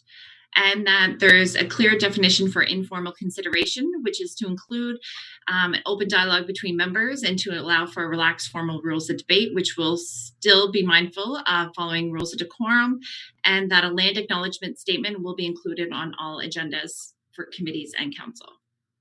So if there's any questions, I'm happy to answer any, but that's the key changes. Councillor Bocek, followed by Councillor Wienko. A lot of things here to address. The land acknowledgement statement being put on every agenda, I think, is a fantastic idea. But and I would like to see that, but I don't necessarily agree with the rest of the recommendations in this report. So I don't know if it can be broken down a little more so that if council feels not to move ahead, some of these things can continue. So just a thought. If there's, sorry, if I may, Your Worship, if there's a couple of small amendments, it's easy to make them and we can, approve the bylaw as amended. If there are major changes to the draft that's been presented, then I would recommend another version comes back in October. Whoops, sorry. Okay, so let's go further comments. I see Councillor Wienko, I believe, had your hand up, and I now see Councillor Douglas's hand up, followed by Councillor Cooper. Thank you. I think at the last meeting we talked about getting rid of the committee of the whole, and a number of us that wanted to continue that, but we tended to agree that we can get rid of it if there's a section put in where we can have this particular debate. And Karen, you mentioned a minute ago that yes, we can have this debate, but under the various topics that we have for council, I'm not quite sure, like, right now we're into staff reports, and then we got new business. And then we have bylaws and so on. is there going to be a section put in where topics for longer discussions can be slotted into? Like, I'm not sure where this quasi committee of the whole concept is being slotted into the agenda. It doesn't look like it's getting its own topic. Maybe you can explain that. Yeah, absolutely. So through your worship to Councillor Wienko, the thought behind not putting a specific heading or section on an agenda for informal consideration or informal debate was then it may restrict the ability to have that informal discussion elsewhere within the meeting. So this way, you can kind of pick and choose as it's council's will on what items may require that informal consideration versus items that may need that formal debate. So if it's just one staff report out of 20, you can still deal with all the staff reports at one time, and you won't need to, wait and pull one staff report for later on in the meeting or that agenda. And then if we've listed something potentially under that heading that in the end really did not require that informal debate, it kind of puts it out of rhythm or out of pattern for the rest of the meeting. So the way it's laid out now, and I apologize, I limited screens at the moment, so I'm trying to juggle between this. So I can't quote the exact section, but it'll allow, without a formal vote, but within the approval of council as a whole kind of thing, not with a formal vote, but that informal consideration can happen at any point on any topic throughout the meeting, similar to kind of how council's been functioning now. Schedule G, item 3. Thank you, Councillor Hazelton. I appreciate the intent, what you're trying to do, but not all councillors may agree that we need a long debate on a particular topic and we might get cut off. And to say that the mayor has the gavel, he can cut off debate at any one time. So maybe my question should be to the mayor, how are you going to handle this additional debate on a topic? Well, I mean, how I'm going to handle it, I think, is only one of the questions. Second question is how we're going to allow any future mayor to handle it or not handle it. And that's why we want these rules of procedure. In my opinion, we can do it informally.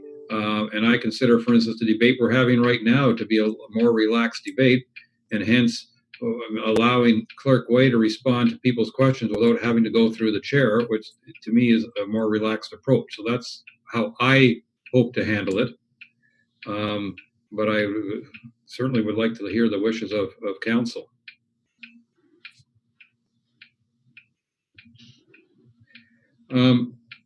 Councillor Douglas, you're next. I've been advised, Councillor Douglas, that a couple of times I missed your hand before, and I sincerely apologize for that. I will try to pay more attention. So I got Councillor Douglas, followed by Councillor Cooper, followed by Councillor Hazelton at this point. Councillor Douglas. Yeah, thank you for that. Yeah, and thank you for your acknowledgement. Yeah, I think it's difficult with your screen, maybe not seeing us all at the same time. Anyways, yeah, the question that I had was exactly as Councillor Wienko, is how we're going to deal with this, because I think I was one of the people that, or was definitely one of the councillors that was not entirely in agreement to losing COW for, the qualities that it does hold for us to have the informal discussions. So, not to reiterate anything that Councillor Wienko has said, because he's pretty much hit it all, is that I would like to see some sort of parameters put in there that we can actually, really be able to look at and be able to abide by, that will deal with the replacement of COW. So I too have some concerns around that particular issue, and perhaps that can be refined a little bit. Thank you. And before I hand the floor over to Councillor Cooper, and further to that, to our clerk, I'm wondering, you have a procedure where a council member can put forward a motion to, let me call it, relax the rules. But I didn't see an option where the chair could just simply decide without going through the formality of a motion to do so. Would that be something that would offend you?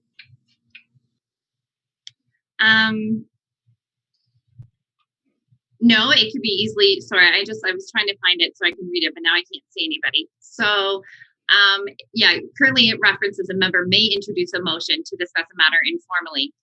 Certainly it could be relaxed more that it's a member or the chair and I mean, the chair is technically still a member of the committee, but we can always clarify that. It could be upon the consensus of the members, so that way it's not necessarily a formal motion either. My concern with COW is just that in such a small municipality, when we're only meeting potentially once a month, it could be 2 months before, decision or approval is made.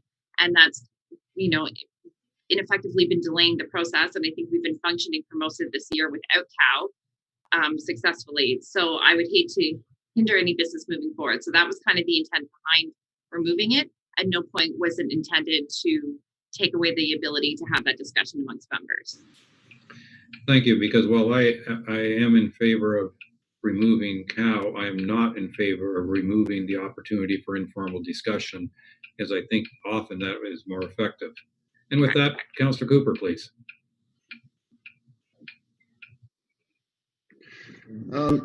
Thank you, Mayor Coetzee. I have a number of comments, and I guess it starts with respect to removing the committee of the whole. I'm wondering if there's another way of, there are certain ways to skin a cat, they say. So I'm wondering if there's a way that we can consider having committee of a whole on an on-call basis, because this subject we're discussing right now, for example, I'd like to work through this document not line by line, but subject by subject. I'm not sure that we have the time today to do that. And I would not like to rush this matter. So I'm wondering if we had the ability to have committee of a whole on an ad hoc basis as opposed to every single month. That might be a solution to allow us to deal with an issue like this. But having said that, I think there's a lot of very good things that are in here. I think there could be some help for the council in terms of by working through this document, also understanding things like conflict of interest versus pecuniary interest. I think there are examples where we need to understand when we have an actual conflict of interest, aside from the monetary aspect of it. So I think that sort of plays into this. I'm not sure if this other matter is under procedural bylaw, but it may be. And so here's a couple of other things that come to mind. I know that, for example, does this govern the Planning Council? Could you answer that for me, Karen? Yes, it does. So, for example, the last Planning Council, we went from some reports that were for information only over to voting on something. And I know that in some municipalities, you can't do that. You have an information only matter, and then you have a matter that is actually voted on afterwards. So I'm concerned about the use of and transition from information only over to a full vote on something. I also noted, and I noticed Councillor Bocek asked about this yesterday when we voted we didn't vote on having a deferral. So, and I don't want the mayor to take offense to this. I think it's a procedural question that I'm asking. Oh, I see you're frowning already. No, I'd like to understand the use of deferral, because we deferred, the mayor deferred something yesterday, and council didn't vote on it. So technically speaking, everything could be deferred, just technically speaking. And so my question is, I think we need to address that issue, is whether council should be voting on matters. I represent a certain community, the rest of you do, and I think our public expects us to be voting on things. So I have a question about that. So anyway, those are some of the things that I think still need to be addressed. And the main one is that I'd like to, as a group, take the time through a committee of the whole, ad hoc committee of the whole, to work through this entire document. And the same would, by the way, would probably apply to the next document as well. Thank you. Before you respond, Clerk Way, Councillor Cooper, zero offense taken. Sorry, if I could just respond before there's more questions. If not, I will forget what Councillor Cooper's questions were. There is no point in removing cow. Is there ever the intent of disallowing or removing a council member's ability to have a discussion or a debate? Most municipalities across Ontario of our township size do not have cow because it hinders the ability to move business forward. So this is why the original first draft was brought forward in August, so we could have a conversation and a discussion about it. I took forward the comments that I did receive at that meeting and made amendments accordingly. It doesn't sound like council is now in agreement with some of those comments that were made at the last meeting, so perhaps this needs another draft. Larger items that may need further debate that would warrant a full-length discussion, such as budget, for instance, perhaps the intent would be that then it would have a special council meeting for its own. So I'm not sure that having cow is really, having the heading of cow, I don't think is necessarily going to impact any of the controls that you want to be able to have into place right now. I mean, we're always willing to have special council meetings, which we do have. And you're still able to have your ability to have open debate. If we want to include how, that's fine, or include it as an ad hoc. I mean, we can certainly do that. I'm just not sure that making those changes is really going to meet the things that you're asking for. And as for the deferral, I believe was the other comment, that hasn't been touched because that wasn't brought up at all previously. And that's always kind of been the way that it's determined.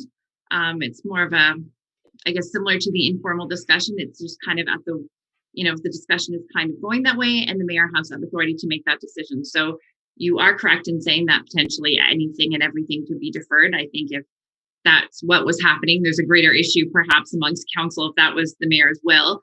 And I don't think that's the intent here. So if that's something that needs to be addressed, given today's discussion, then that's something that we can make amendments for. Okay, now at this point, I have Councillor Hazelton on board. I see both Councillors Douglas and Bocheck with their hands up, but Councillor Jarvis will get his chance before Douglas and Bocheck simply because that'll complete the first round. So I have an order: Hazelton, followed by Jarvis, followed by Douglas, followed by Bocheck. Thank you. Councillor Hazelton. Thank you. I'm going to jump around a little bit here. We were just talking about the deferral, and just bring to your attention in Schedule F of the current proposed procedural bylaw, item H. It implies that a majority of council will determine if they prefer not to vote on a matter, and the chair does not have a unilateral power to defer a matter. So I will draw that to all of our attention. I don't know if that's the same wording in the previous bylaw, but to me that suggests that we have a procedural error from yesterday. That paragraph certainly was not highlighted by our clerk, so I'm assuming it's the same as it used to be. General comment, I like... Excuse me, Councillor. Can you just refer to the reference to that paragraph? Schedule F, item H. Okay, thank you. It's on page 77 of 138 of our council agenda package. So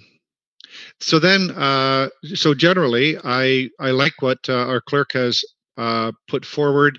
I hear the comments about committee of a whole, and although I originally thought committee of the whole was a great strategy, I am beginning to believe that there are other ways of doing it. And I'm trying to find my paragraph again. Come on, where are you? Okay, so the informal discussions, which is Schedule G on item number 3, it's page 48 of 138. What occurs to me as we are talking about what we are, and the feedback I've got and input from other councillors, is we may want to modify this section A, where it says today a member may introduce, it probably says a member or staff, or a staff and member or whatever, because I think what probably should have happened here, this procedural bylaw, in my opinion, is so important for our council that as per Councillor Cooper's comments, I don't think we want to rush it. I don't think we want to rush a discussion on it.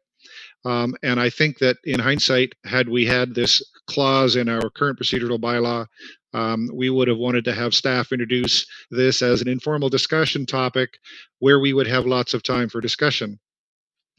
I guess my concern, though, is, and Mayor Coetzee, I want to first of all say I fully support you and the way you have been conducting these meetings in general, where you appear to have somewhat of a relaxed style. I appreciate that.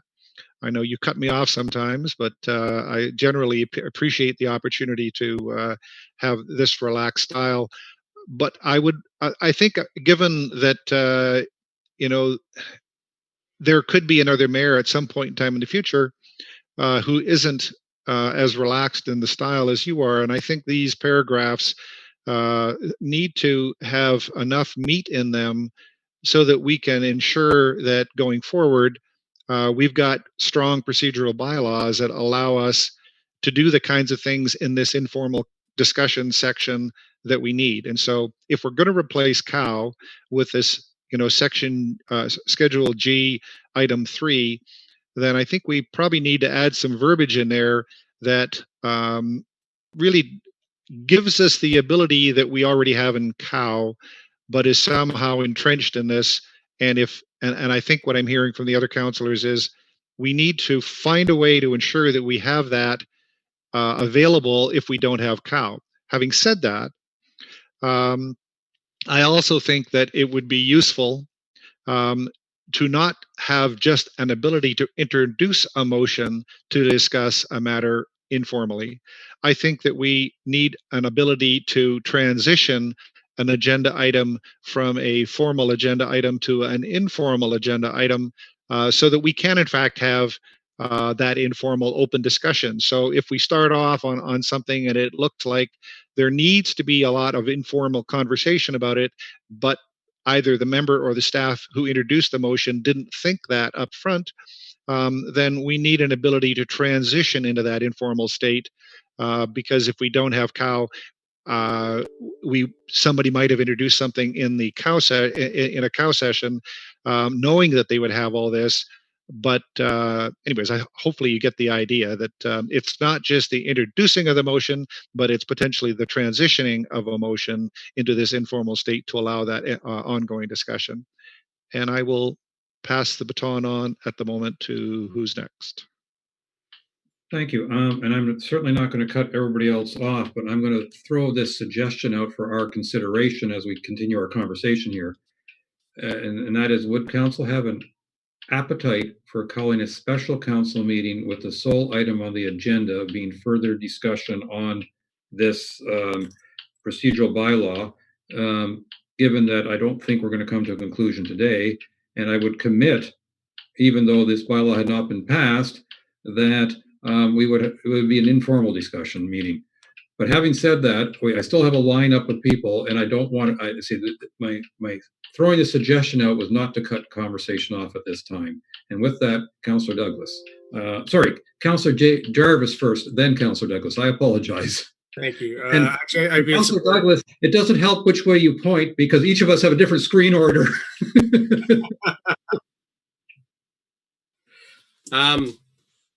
Thank you. Notwithstanding everything that's been mentioned here, which I think is all relevant, and I think the concept of having a special meeting to discuss this, and as Councillor Cooper suggests, perhaps code of conduct as well, are really good ideas.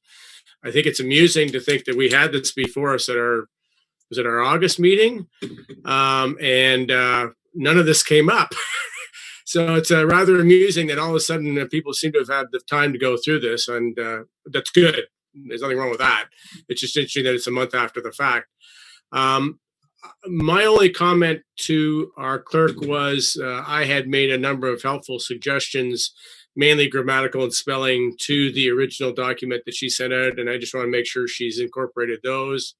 And other than that, I'm very much in favor of a special meeting to discuss this further. Thank you. Councillor Douglas. So I think we're all sort of going down the same vein here. I mean, I think these documents, in particular, this procedural bylaws, and also our next item on the agenda, should be a special meeting, or if we're not having Cal anymore. And it's something that I think we need to go line by line to get a very good understanding and an input from each councillor. I would be in favor of the suggestion of having a special meeting on both these items, actually, because I do think it's extremely important going forward that we have these right, get them right, and have time to go through them. Hey, thank you. Councillor Bocek.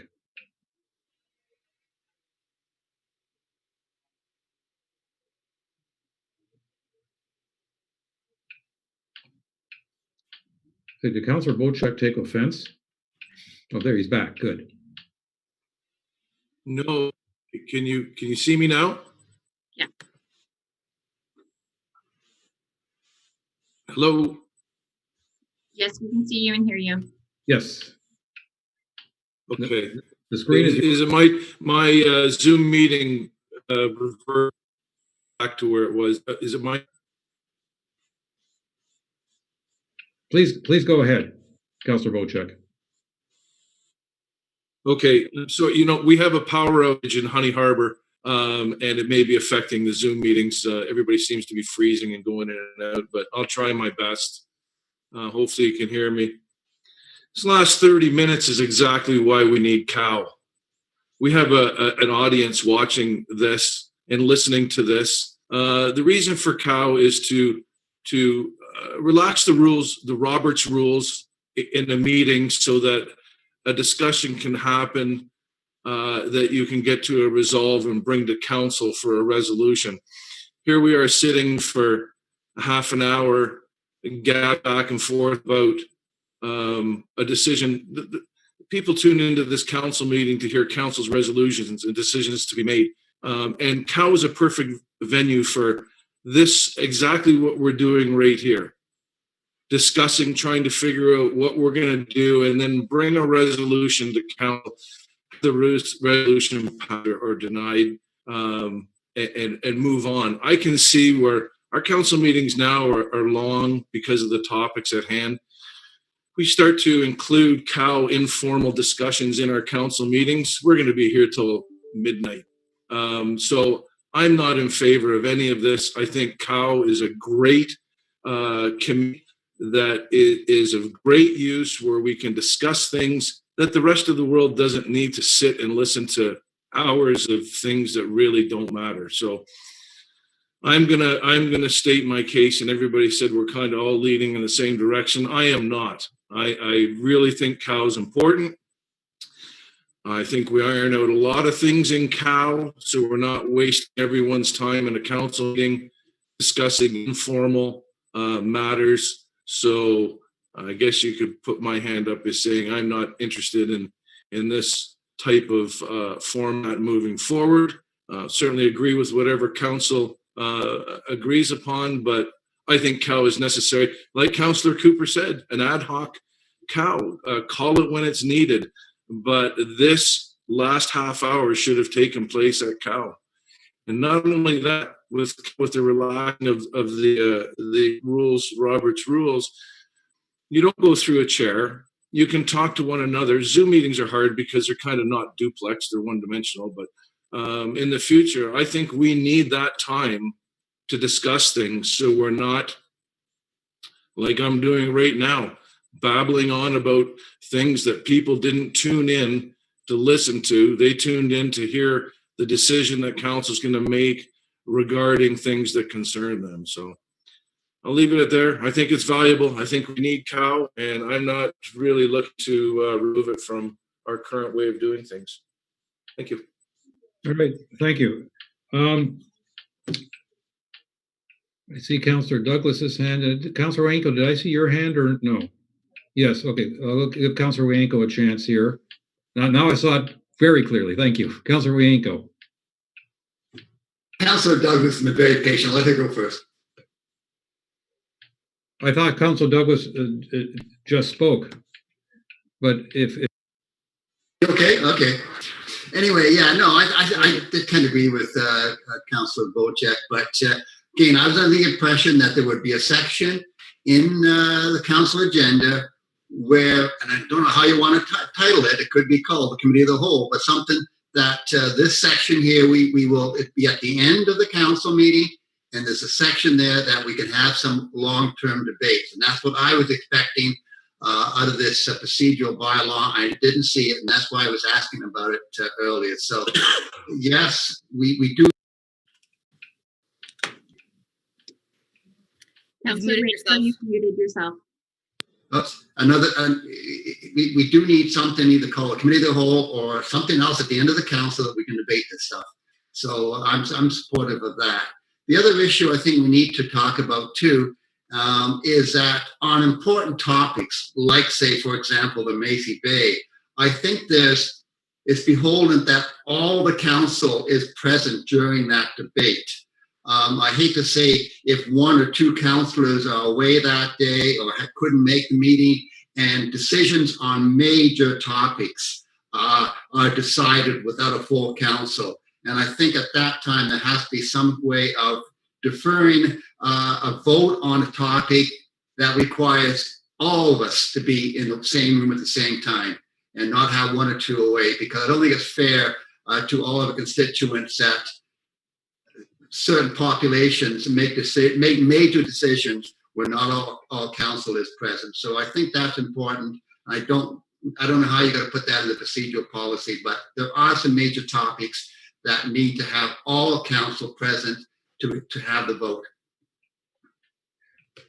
Okay, thank you. I want to make one clarification just in case there's any doubt, because it's come up a couple times. When I made my decision to defer back on Monday, it was because I was hearing from a number of people that they weren't satisfied with the information that was being presented. So I deferred based on the idea that there was not enough information being presented. Coincidentally, I did also point out that it sounded to me like a number of councillors are going to vote against the decision in front of us, the resolution in front of us, and I heard them, they were going to do that because they weren't satisfied with the information being complete. I did not call that deferral because I was afraid of the outcome of the vote. I was afraid that the vote would have been not fully informed. I just want to make sure that everybody understood the thinking behind my decision on Monday. With that, Councillor Douglas, I believe I saw your hand. Thank you for your indulgence for a bit of a third round here. I just, look, I really totally agree with what Councillor Bianco and Councillor Cooper. I mean, I think we need either an ad hoc cow or we need to keep cow, because to add this into our council discussions, our council day will end up being 2 days. I can't see how we can do some of these things within the council meeting. It would be a very long, arduous process. I would agree that Councillor Cooper has put out there maybe an ad hoc cow, which I think if that gives us cow for some of the more important things that are lengthy discussions, then maybe that's a consideration. I would rather see that than trying to put wording into our procedural bylaws and how we can incorporate this into a council meeting, because I do think that'll make our council meetings very, very long and we may not get through our agendas. So if that could be a consideration, I myself think we should keep Cal in some format. Thank you. Okay. Clerk White, did I see your hand go up? Yes, I was just going to suggest that I think it's clear that council is not interested in passing the bylaw as presented today. It would have been helpful if these comments were provided in August, so changes could have been made accordingly. If a special council meeting is wanted, I'm fully happy to indulge that. I would like to ask that if there are specific comments that perhaps members can put them in writing, so we're not repeating ourselves now and then again at the special council meeting. And then that way I can fully investigate and kind of put all these ideas together into one place, because right now some of the ideas are conflicting. So I've heard All some right. things more than one. Anyways, that's just my recommendation. Here's my suggestion, and that I think we need a cow meeting to discuss it. okay. Well, here's my suggestion, and that is that we call a special council meeting, and I don't care whether we call it cow or we call it, anything you want. I would like to call a special council meeting. I'm suggesting not next week, but 2 weeks from now, and the reason is because my schedule looking rather busy next week. So sometime on the 28th through the 2nd that week, but we will of course survey everybody to pick a date. We're not doing it now.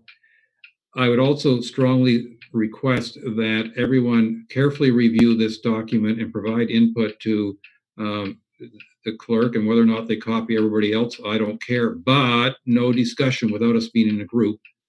Otherwise the clerk will get nasty with us. And that we then discuss this fulsomely, if that's a word. It is now. Okay, in roughly 2 weeks' time, and we keep the agenda to only 1 or 2 topics, and that I think the procedural bylaw deserves that time. I don't want us to rush it through just out of exhaustion or frustration, because I don't think that is appropriate. I think we're all saying more or less the same thing. We're not strongly opposed to each other than just how we word it and structure it, because I think we all want formal discussion and we all want informal discussion opportunities. Though I will suggest I've heard a couple of comments saying, well, if we include some replacement of cow in a regular council meeting, that our discussions go on that much longer. I question that simply because whether we have a day full of cow and a day full of regular council, or we have 2 days full of regular council that includes cow-like discussion, it's still the same 2 days. So but anyway, having said all that, not only am I suggesting that we defer this item at this point versus voting on it, I'm further going to suggest that we call a special council meeting to happen perhaps in a roughly 2 weeks' time to discuss this topic at greater length without distraction of too many other topics. And because I now see our CEO's face, I'm sure she's going to correct my thoughts. No, I'm not correcting anything. I just want to say to make it fair for our clerk, because she has been putting a lot of work into this continuously for the last few months. If you can set a deadline for members of council, and if your comments are not given to her by then they will not be included, because she also needs time to prepare the bylaw, publish the agenda, et cetera, et cetera. So if you want to say by the end of next week, next Friday is the deadline to get your comments to the clerk, then we can schedule something possibly for the Wednesday after that. Okay, I was actually thinking the same thing. Is that let's set Friday the 25th as deadline for us providing our next round of input into all this to our clerk, and then we'll try to call a special council meeting the following week. All right, I'm seeing hands up. As always, okay, Councillor Jarvis, your hand went up, followed by Douglas, followed by Cooper. I'm all in favor of the thinking here. My only problem is I have a canoe trip that week. I don't know if I'd be able to come in remotely or not. Well, I say that's why I haven't set a date for the special council, because I'd like to survey everybody to find out, if we have to wait an extra week, this is important enough that we wait an extra week. Yeah. Okay. Councillor Douglas. I too will be gone, Mr. Mayor. I'll be at Diamond in the Rough, and I don't think they have internet there, and I'm there from the 25th to the 2nd. So you could continue the meeting without me, but I'd like to participate if I could. Councillor Douglas? I'd also like to make a suggestion that this also apply to our next item on the agenda for the Code of Conduct to be discussed at that meeting as well. Councillor Cooper's nodding. I get thumbs up. So let's have this, let's postpone. Let's say for both the procedure bylaw and code of conduct, we're deferring both items. We're giving everybody until the 25th to provide input. That's before Mr. Vocek goes off golfing and Mr. Jarvis goes off paddling. And that we will try and we'll survey everyone to try to come up with a date between now and our next council meeting, but obviously sometime after the 25th, to have a discussion on these two topics. CEO Gunby. Thank you, Your Worship. I just want to verify, so no members of council want to have any discussion on the code of conduct? You just want to push it off to a special meeting? Because it may be very helpful for the clerk as this discussion to hear the information that councillors have suggested, as opposed to waiting and then having to put it all together again. Councillor Douglas. I'd like to suggest that we send them into our clerk if we have concerns or suggestions, or based on the document she's provided today, because the document that's provided today doesn't have any lineouts of what was existing or what's new, and I think that I would like to see that prior to even sending in suggestions. Clerk Way. Sorry, if I could just comment to that. Please. So it's kind of impossible to do a highlight, this is what I added, strikeout, this is what I removed with the code of conduct versus the procedural bylaw. So the actual code itself is relatively untouched, unchanged. I might have moved a couple of commas kind of thing, but I felt as a whole that was a solid document, and I hadn't really received feedback previously from members of council about that being an issue, that it was more the complaint protocol process, but trying to piece together a brand new concept and taking in everyone's concepts and how that complaint protocol should go, which is why it's more or less just kind of point form at the end in Schedule B. And that's the other changes. I kind of made one Schedule A and one Schedule B. So it's two separate documents, which I think kind of helps clarify it for the public. But then that the new complaint protocol would outline the general provisions that would impact the next three steps. And so then it would be like a tiered response to those complaint protocols. The first one being conflict resolution, the second one being professional mediation, and then the third step being the integrity commissioner. If it would be a member-to-member complaint, then it must go to the conflict resolution as level 1 and then work its way through the system. If it's a member of staff, they can choose to go through conflict resolution. If they choose to remain anonymous or not anonymous, but confidential to the public and to the member, then they could choose to go to the integrity commissioner. So that's very high level, my thought process behind it and why it looks the way it looks. The complaint protocol is completely changed. It's so different that I wouldn't be able to do a line by line change in that portion of it. Councillor Douglas. Okay, understood. Just one question to that. Was any of this that you're proposing or have sent out to us at this point, was any of that passed through our integrity commission at this point to make sure that all of these things that are being suggested comply? Just wondering, where are you at with that right now? For your worship, it's too much of a draft document to send to the integrity commissioner at this point, but once a more fulsome, I'm going to use that word again, fulsome report or fulsome draft of this or code of conduct and the complaint protocol is put together and I have a better understanding and council has a better understanding of the next approach, then that would be sent to the integrity commissioner for review. I just think it's too rough at this point in time. E.O. Gundy. Thank you. I'd like to take us back to the original point of what we're talking about, which is the procedural bylaw and not the code of conduct. I just asked a question if you still wanted to continue with that one. So if you want to continue this conversation, I would recommend passing the resolution of deferral of the procedural bylaw and then go back into this code of conduct discussion.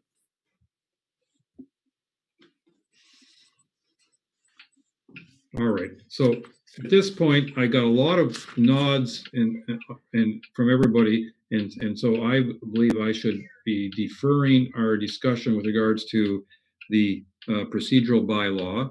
And I think we've already outlined that we got input until the 25th and that we will be calling a special council meeting. It might be 10 days after that, depending upon everybody's availability. And then the next item on our... Excuse me, Mayor Coetzee, your point of order? Yes. According to our current procedural bylaw, you need to take a vote for a deferral. I was going to recommend we don't call it a deferral, that we just amend the recommendation because a deferral would automatically bring it back to the next meeting, but that's not what we're doing. We're having a special council meeting. Correct? And don't call it a deferral is what we're saying. It's not a deferral. We're referring it back to staff. Okay. So it's a referral, not a deferral. Correct. All right. We'll refer this back to staff. And I think we've agreed to an outline that we're going to follow. And then the next one in front of us is the draft code of conduct. And I had a sense from most of council that you'd like to follow the same referral on this so that we can have a more fulsome discussion and be that part of the, at the same time as we're looking at our procedural bylaw. And I think in fairness, they are fairly closely related in some ways. Councillor Cooper. Yeah, I would support that. I think these are very important matters, and we need to digest it some more. And I think the clerk has helped us with an explanation about the code of conduct as to what the changes were. Essentially, a lot of it is the same, but then there's some additional things that have been added on with respect to conflict resolution, shall we say. So I think very good stuff, by the way, but I'd like to see that at a special meeting, the same special meeting. Thank you. All right. I'm going to... Sorry, I have a draft motion, sir. Would you like me to read it? Sure. Is that helpful? It might be. Well, we haven't heard it yet. We haven't, yeah, we'll see. Be it resolved that the draft code of conduct and draft procedural bylaw be reviewed at a special council meeting before the next regular scheduled meeting, and that council members provide written comments to the clerk no later than end of day on Friday, September the 25th. Do we have a mover and a shaker in regards to this? I see Cooper and Jarvis, Douglas and Hazelton and Wienko and Bochek. So they've all voted. They want to move and second it. So I think we have. I suspect this will pass unanimously. But are we ready? All those in favor? Oh, Councillor Bochek wants to call me on this one. Okay, now I'm going to say that was approved unanimously. All right, I'm going to suggest, being about 12:32, that we take a lunch break before we get into the afternoon topics. And shall we say 1:15? Yes, we shall. So let's all reconvene this meeting at 1:15, in which time we'll go into new business, bylaws, and closed sessions. Thank you.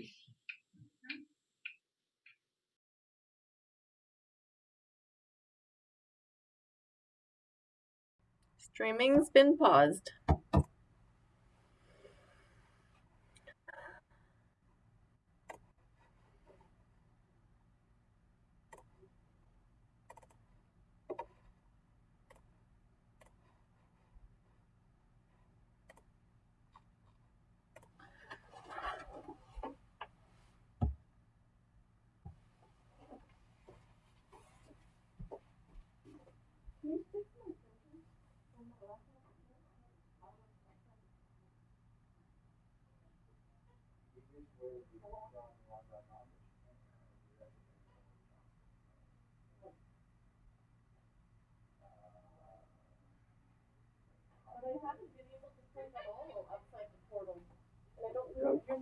But I have the legal agreements I need to print for the mayor. I just need the RICO.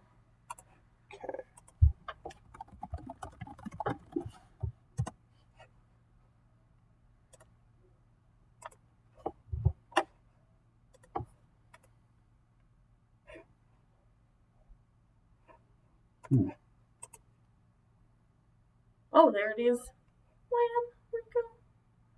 I don't know which one it is though. It's this one. Add device.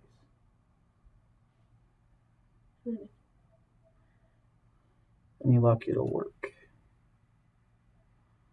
Sometimes it's a pain.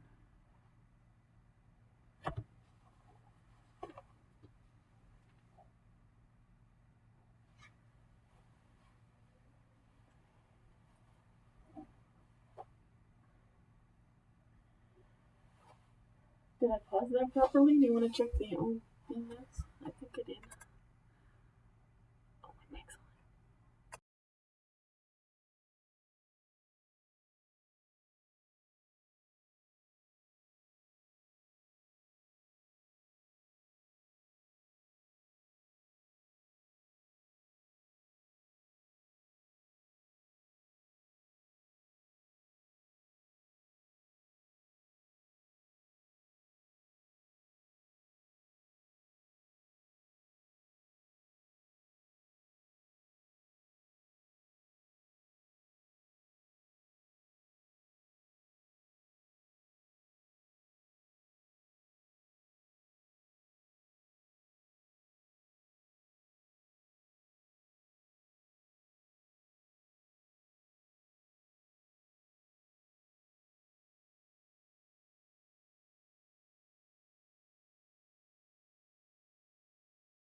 back in order, and it's at 1:18.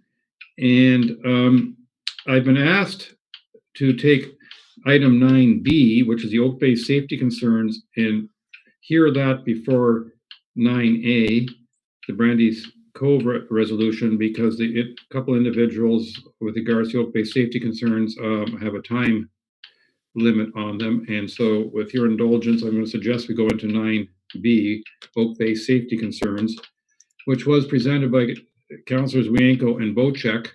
And Councilor Wienko, I don't know if you want to speak to this at all, considering that Councilor Bocek has not yet joined us or rejoined us. Yeah, he should be here because,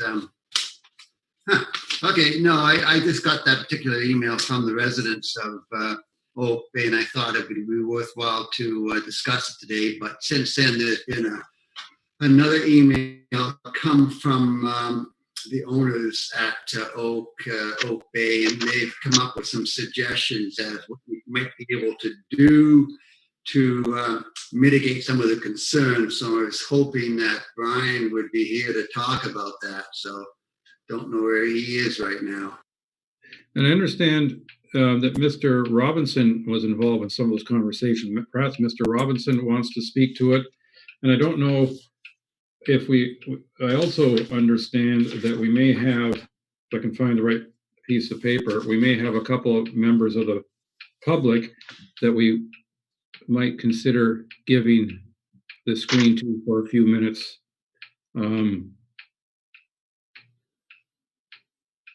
I see Mr. Bocek's screen show up, so I figure it's a good sign. In the meantime, to our clerk, do we still have residents who would like to speak to this matter? Your worship, yes, we do. So we have Lori Russell's here. She's asked to speak, and she's the one who submitted the original correspondence. She's the president of the, I'm going to mess up the name, but I think it's the MV something LCC 64 condo board or board. She's the president of the residents condo board in Oak Bay. We have Celeste Phillips, Bill Van Venrin, I believe, and Romus, and I'm not going to pronounce his last name, I apologize, are also in attendance from Oak Bay and I think Eden Oaks, and they are representatives of the development and the construction company responsible for the new phases right now. And Mr. Robinson has also been involved in this file, so they may be able to have more detailed or technical information to be able to respond to some of these concerns. Okay, Council, this is not a public meeting, and we would require a majority vote to allow any members of the public to speak to this matter. And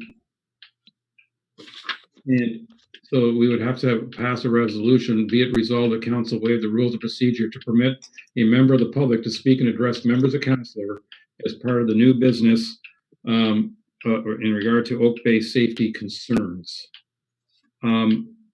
I don't know if you have an appetite to pass that resolution at this moment, or if you'd like to hear from council and staff beforehand. Councillor Jarvis. While I don't oppose the possibility of the public participating, I think it might be best for us to see what council and our councillor Bocek might have to say on this, and staff as well. All right, and I see a couple of nods. So what I'm going to do, well, at this point, we'll let council and staff speak to it, and if at some point we might want to hear from individuals, we will then put that vote to council. But let's start with councillors Bocek and Wienko. Councillor Wienko said something briefly. Councillor Bocek, this was, I think, one of the items you wanted to introduce. Do you want to speak to it, or should I just pass it over to Mr. Robinson, because I know he was digging into it as well? Thank you, Mr. Mayor. Yeah, I was approached by the resident group from Oak Bay, and I won't mess up their name either, but it is the Condo Corporation, with concerns over safety on the roads due to ongoing construction and moving of equipment and matters of such. I have spoken to members of staff about it. I believe perhaps Jamie's going to enlighten everyone, including myself, on some matters. But I too have no problem listening to the president of the Condo Corp if she wishes to speak, because I think she can probably detail things better than Councillor Wienko or myself could, being firsthand on the topic. So I agree. Let's have a listen to what staff have to say, and then I have no problems bringing on board Laura Russell. Mr. Robinson, you're probably the one who's done the most looking into this at this point. Sure, thank you, Your Worship. So I can provide, maybe I'll start off by just providing a bit of background information about the issue, and then a bit of information about, there's essentially three parties involved here. There's the condo association, the developers from Oak Bay, and then the township's involvement. So maybe a bit of background and history about all three of those components. So the reason this agenda item's been placed on by Councillors Bocek and Wienko, as you're aware, is as a result of some concerns expressed by some of the residents and members of the condominium corporation. And specifically, the concerns relate to construction traffic traveling along Marina Village Drive towards the new marina site and the development area on that portion of the Oak Bay lands. The concern relates to the size of equipment, the driving habits, and whether or not there's an opportunity for alternative access to that construction site that would not have traffic flow through the existing community. So a request or a complaint was made to township staff. Township staff have looked into the sort of history of the application and history of the scenario. And there's a few things at play here. Is first off, the Oak Bay development is and forgive me if I miss anything and I've mischaracterized any of the concerns that have been expressed, but just in brief, the concerns pertain to community safety, road design, driving habits, and the ability of those large vehicles to safely travel the roads and not impact existing residents. That's sort of big picture what the concerns are based on the material we've reviewed. Now, a few points of note. Oak Bay is a master plan community. There have been a few phases of the development occur currently. There are future phases that are to unfold. So there will be, based on the phasing of development that occur, there will be construction traffic in the Oak Bay community for the foreseeable future as the build out of the site occurs. The developer would like to see build out occur as soon as possible. Residents would like to see build out occur as soon as possible, but there will be some construction traffic and construction noise issues, traffic issues that result as the project gets built out. The township's role in this is the fact that the township approved the plan of subdivision application, has approved the various development applications related to Oak Bay. The road in question is a private road. It's a road that's assumed by the developer and the condominium corporations. So there's a responsibility for those two parties to work together with respect to the road and the use of that road in the future. I think it is to be expected that there would be construction traffic on that road because this is a master plan community and because this is a subsequent phase that was identified in the original plans. I think the most important consideration is how can the use of that road through the construction period occur in the most safe manner possible to ensure, because public safety is ultimately the most important consideration here, one of the most important considerations here. Since being provided with the concerns of the residents, the township has received a copy of a document from the developers outlining a number of measures that they intend to take to try to alleviate some of those safety concerns. One of the key items is that they are going to have an official that monitors the situation and reports on any issues, that anyone coming to the site from a contractor perspective has to be briefed about the community and educated about the community and the requirements for speed and the use of the road. So there's a number of things there that number of stewardship items that I believe the proponent is going to be undertaking. The proponent did look, it appears, at other options here. The residents did identify what they believed were a few different options to access the site that did not involve the current road. The proponent has looked at those, and they could provide some more detail about why those areas are not appropriate from their perspective. Staff have not looked in detail about those options that they've looked at, but we do have the information from the proponent that indicates that those aren't really viable options. So I think that provides a background about the situation. There's obviously three parties at play here. Public safety is paramount. There's steps that are being proposed to take to alleviate those public safety concerns. But one of the key points is that there is no real getting around the fact that Oak Bay and areas of Oak Bay are a construction site and will continue to be so as this master plan community is constructed. So with that, if there's any questions that have come about as a result of those comments, I'd be happy to do my best to try to answer those. If council wishes, they do, again, as the mayor indicated, have the opportunity to provide both the residents and the representatives from Oak Bay an opportunity to comment or provide some feedback to council. So thank you.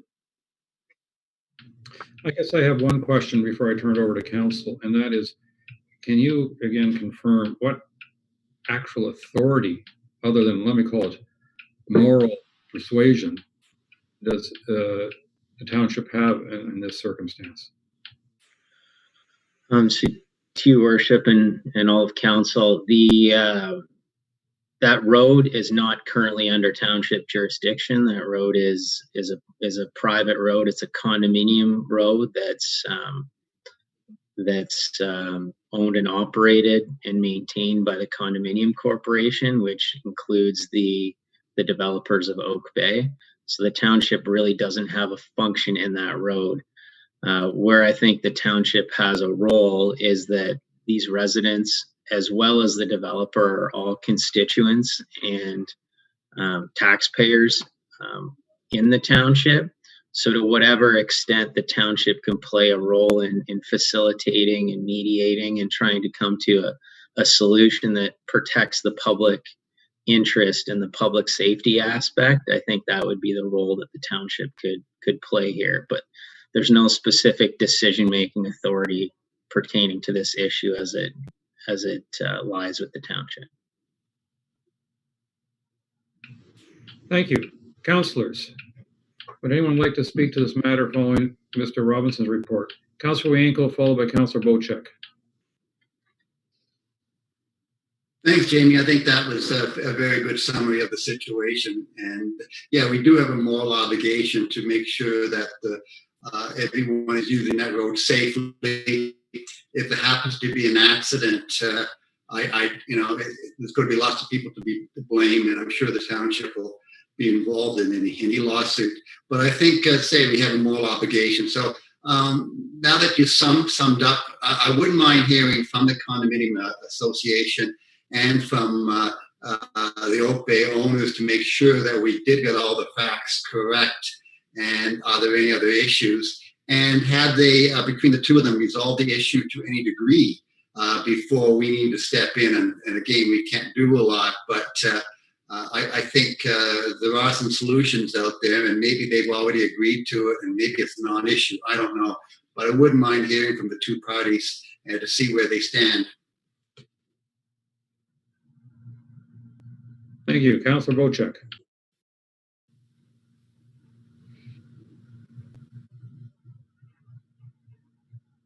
Thank you, Mayor Coatsier. My question is probably more related to our Director of Fire Services. And the question is that obviously the OPP patrol or use this road. Our fire department obviously has to use this road, and ambulances have to use this road. So my question to Tony, if he was here, was going to be, in the case where there's equipment, construction equipment, floats, trailers, etc., parked on this road, does our bylaw have the authority to either ticket or request equipment be moved or intervene in some way so that this emergency corridor would not be clogged or blocked up? And perhaps Jamie Robinson could assist on this too. It's a concern of mine, a concern of the people of Oak Bay. It's not directly related to the problem, but would our bylaw effectively have any way of controlling what happens on this road? Mr. Robinson? Let me unmute here. Through your worship to the councillor, I can do my best to try to answer that question. And this isn't specifically unique to this condominium road, but would apply to other condominium roads in general. This road is considered a fire route because it is part of a private road, a private condominium corporation. And because it's a fire route, the municipality would have jurisdiction and authority should there be any contraventions of the parking bylaw to ensure that fire route stays open. So the township would have the ability to issue tickets in that regard and enforce that aspect of it. So. Great, thank you, Jamie. And I too would not be opposed to letting Laura Russell speak, as Councillor Wienko alluded to. I know there's been many concerns brought to Paul and myself. We've tried to address what we can. We've had staff address some of it, and perhaps maybe there has been a little bit of ease and tension, and perhaps Laura could let us know where they stand today with the new information that they've been given, or if they'd like to hear some more from the developer or whatever. But I think we should allow, if council is willing, to vote and allow Laura to speak. I certainly would appreciate it. Thank you. All right. Moved by Councillor Wienko, seconded by Councillor Bocek. Be it resolved that council waive the rules of procedure to permit a member of the public to speak and address members of council as part of new business for Lori Russell, President of MLVCC 64 Board, and Celeste Phillips, C-Plan on behalf of Oak Bay and/or represents for each during item 9B Oak Bay safety concerns. All those in favor? 1, 2, 3, 4, 5. We have a majority. Might even be unanimous, so that is carried. Ms. Russell, Madam Clerk, can you move the members of the public over?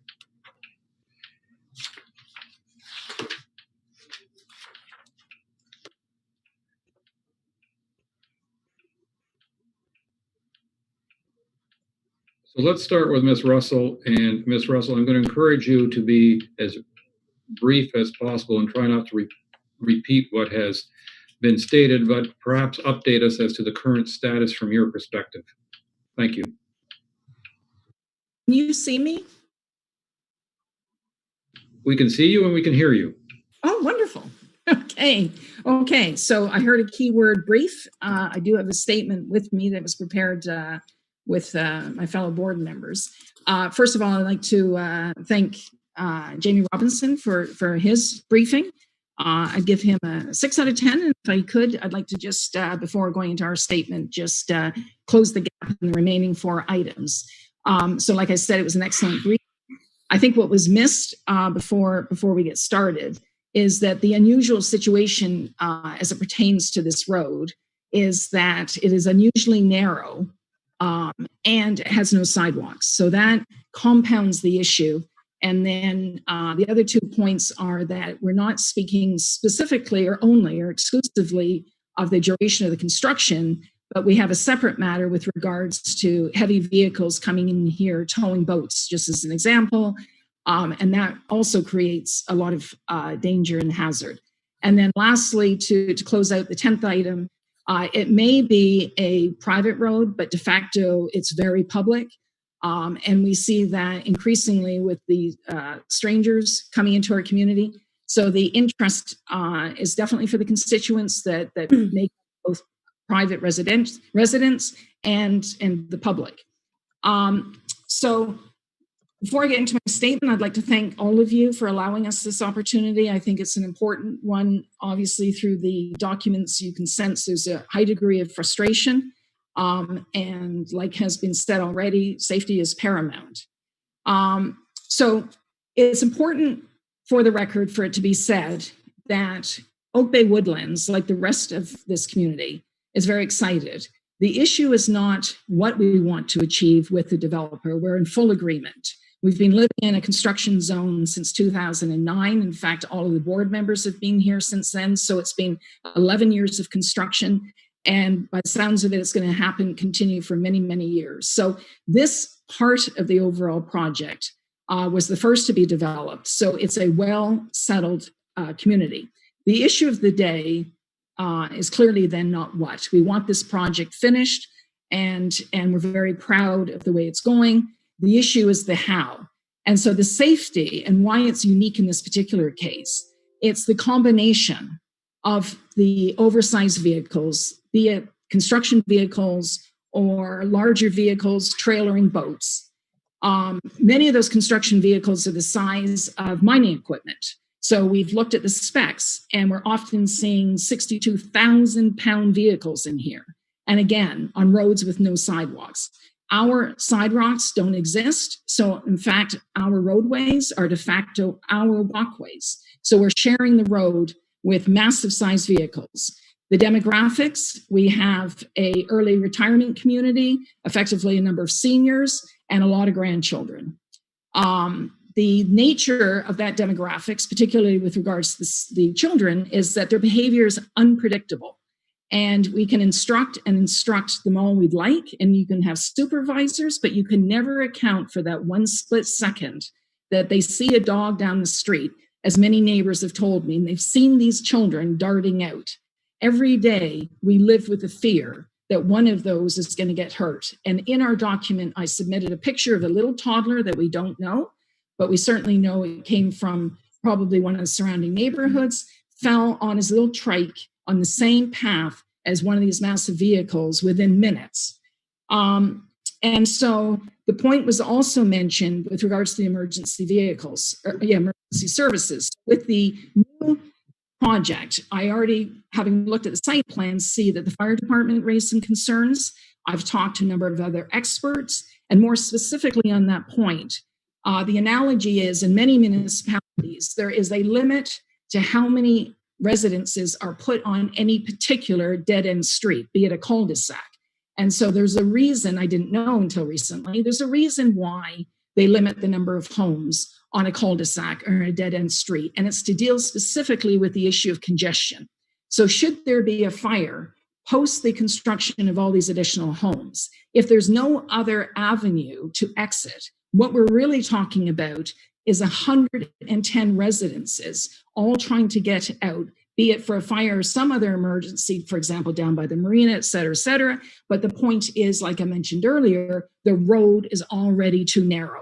Okay, so the safety concern regarding needing an alternate access route, in summary then, is not only for construction, that's the most timely, it is also for the fire route, and then further down the line, it's also for the towing of marina boats. We believe that the only solution available to us, given the particular risks and the unpredictability of children as an example, that the that the solution to an alternate access route, and we are not by any means dictating one particular access route. We are familiar that a access route has been used, but we are basically taking the position that our request to put safety first is both prudent and reasonable for 5 particular reasons. And I'd like to quickly name those. Number one, it is the norm in residential construction projects to have an alternate access for the building of homes. Number two, like I said, the alternate access route by Trailside Way was used at the blasting of the marina, and it was used to remove 1,300 heavy loads. That particular contractor did not choose to use these residential streets, and he's been more than willing to provide an affidavit to the effect that he did so with permission. So the idea that it's not possible, I believe, is proven false. But more importantly, we're not limiting the solution to only one route. We just happen to know that that route was already used. Number three, in line with Canada's own road safety strategy, we've done some research, and there's a movement worldwide, starting with a position from the United Nations, that road safety is actually a human rights issue. It goes above and beyond commercial interests and individual laws. It's a basic human rights issue. Canada in particular has decided to adopt that same idea. And so the global initiative to make these kind of improvements, to improve the safety of pedestrians, is known as Vision Zero. Canada's name for that is called Towards Zero. And Canada federally is attempting to deal with 160,000 annual injuries on the roads. And so what they've done is they've announced a position that it's the providers and the regulators that must do the utmost to guarantee the safety. More specifically, we know, for example, District Muskoka has a healthy policy under the name of active transport that promotes the use of the roads for pedestrians and cyclists. So more or less, we're asking the same, just at a lower level of government. Number four, the future development of that road, as I mentioned, has already been earmarked. So we know for a fact that the one access route has intended development, and it's only a question of time. The road is going to be there. We've seen the stakings for the road, and we've seen the markings for the future homes in that same direction. Fifth and last on this particular point is the fact that when the design of the homes down by the marina switched from villas, which was at one level of density and price point, there was a few years ago a change, and the design was to allow for townhomes. Now, what that did is it changed both the density of the footprint, because the outside border didn't change, this just the fill-in of that. So that has led to other problems, such as no space for snow removal. And as we mentioned, the fire department concerns. And so that higher density has been provided for with a higher price point. The price of villas, for example, is not near the price of townhomes. So our last position on this is, given that additional revenue stream that's been afforded by that higher density that's put us at risk, we believe it's entirely reasonable for the same developer to apply some of those resources in finding a solution for our community. And then I'd like to lastly point out that you're absolutely right that this is a matter that we would have preferred, to be honest, to be dealt with directly with the developer. It's quite awkward and embarrassing, I suppose, to air public laundry, as anyone can imagine, but we're desperate for a solution here. So it must be noted that there's been a history of false promises. We have a number of promises, for example, road repairs that are almost a year old and still not repaired.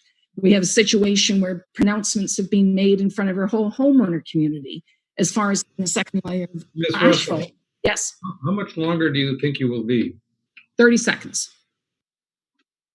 30 seconds. And so lastly, in fact, I'm just summing up now. So the measures that's being offered up, we don't believe are sufficient, and nor do we have the trust in that the developer will honor that. Lastly, to then sum it up, this is a real issue of enforcement and consequences. And we've seen with other bylaws, for example, all summer we've seen the golf crews working at 6:15 in the morning, irrespective of the fact that there's a bylaw that says that shouldn't start at 7. So given that we're a small municipality, we expect that the enforcement isn't as rich as we might like, and therefore there's not the consequences. And so that lastly sums up her position that there is no other solution to this. other than an alternate access. And we agree with you that safety is paramount, and that's what we're hoping you agree to. Thank you. Ms. Phillips, do you have anything to add to Ms. Russell's presentation? You're muted.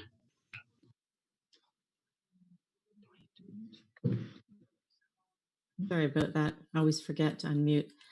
Thank you, Mayor and members of council and members of the staff. My name is Celeste Phillips. I'm the land use planning consultant speaking to you today on behalf of Oak Bay.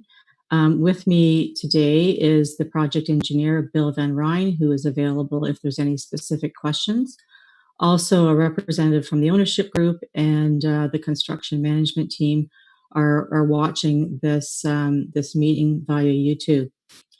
The neighborhood concerns have been reviewed by the principals of Oak Bay, the construction management team, the project engineer, and the environmental consultant that has been involved with this project.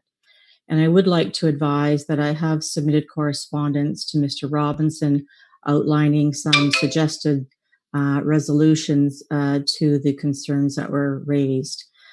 So firstly, in August of 2020, the construction company, the contractor, advised all sub-trades in writing that the speed limit is 15 kilometers per hour and that needs to be vehicles stopping at all stop signs. In addition to that, there are regular construction meetings that are held where neighborhood concerns are discussed and the road safety issues are reinforced to the construction team, as well as a reminder of the speed limits. I would like to advise that additional speed bumps and signage have been ordered for installation on this property. In light of the concerns that have most recently been raised, Oak Bay has committed to engage the services of a construction safety officer. That individual will be on site during working hours. This individual will be identified with hard hat and orange vest, and he will certainly, or he or she will be certainly visible to the residents in the community. And this individual will consult with the condo corporation in advance of planned busy days. The alternate construction access is not feasible, and I'll give you a few reasons why. First of all, there's a provincially significant wetland. There's also a golf hole, and there's an area that has been identified as a Canada Significant Wildlife Habitat. And as council may recall, there's a particular interest in this area in preservation of fox snakes and their hibernation route through the property. And so it's also not only a fox snake endangered species, but also likely habitat for endangered bats. Now, there was, as I understand it, prior to my involvement and under the previous ownership group, there was use of this area when the ground was frozen. However, that was a previous owner, and that use is not permitted any traversing of that area because of the significance from an environmental perspective. The snow removal issue that was raised by Ms. Russell, I just wanted to note that snow removal for the Marina townhouses, which will be going to construction later this year, the snow removal arrangements are with the Marina. So if there is a snow storage issue, the snow will be located at the Marina compound. And I guess my final point is just to reiterate what Mr. Robinson has said, that this is a master plan community with many future phases that have yet to be developed. So construction traffic is expected to continue now and in the future. And on one hand, we have residents who are thrilled to see that this community is moving towards completion, but then there are others that are upset about the negative impacts associated with ongoing construction. So on behalf of Oak Bay, we're trying to find a balance to that. And we're hoping that the employment of a construction safety officer on the project during working hours will help alleviate those concerns. I would note and advise the residents that for this component, service installation will continue through to November, followed by house construction. And it's my understanding that there are no vehicles, construction vehicles using Country Trail. They're using Marina Village Drive. So with those efforts that I have noted, I'm hopeful that these will assist in alleviating the concerns that have been expressed to date. And I'm available, as is Mr. Van Ryn, if there's any specific questions that I haven't been able to answer today. Thank you. All right, thank you very much. If I can summarize very briefly and therefore somewhat unfairly, we have residents who have a very reasonable concern about their safety. And one of their key suggestions is a alternate access route. And we have a developer who has addressed some of those safety concerns, but is not open to an alternative access route. Council, I'm going to turn it back to you in the short run to see if there are any questions you wish to ask of any of those who have joined us or of our staff. Who would like to speak or ask any questions? Councillor Douglas, followed by Councillor Rienko. I have a question to one of you ladies. I'm sorry, I can't recall which one said this, but there was the previous contractor had a road they were using. Is that road still available to be used? Do we know that, or it was that part of the access that was referred to as having species at risk? Councillor Douglas, I'll pass that to Mr. Van Ryn. He knows a little bit more about that than I do, but from what I have learned from my consultation with the environmental consultant, there are significant environmental constraints with reestablishing a road in that location. And I'll turn it to you, Bill. Thank you. Through you, Mayor Kutsider. The roadway that is being discussed is really a trail that runs from the southwest corner, or pardon me, southeast corner of the development that's being worked on right now.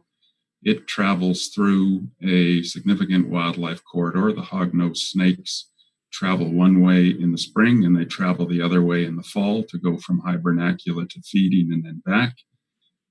As well, it's within the buffer of the provincially significant wetland, and there are snag trees, which are dead trees that are still standing. That's habitat for I think they're called the little myota, the brown bat, which are also a species at risk.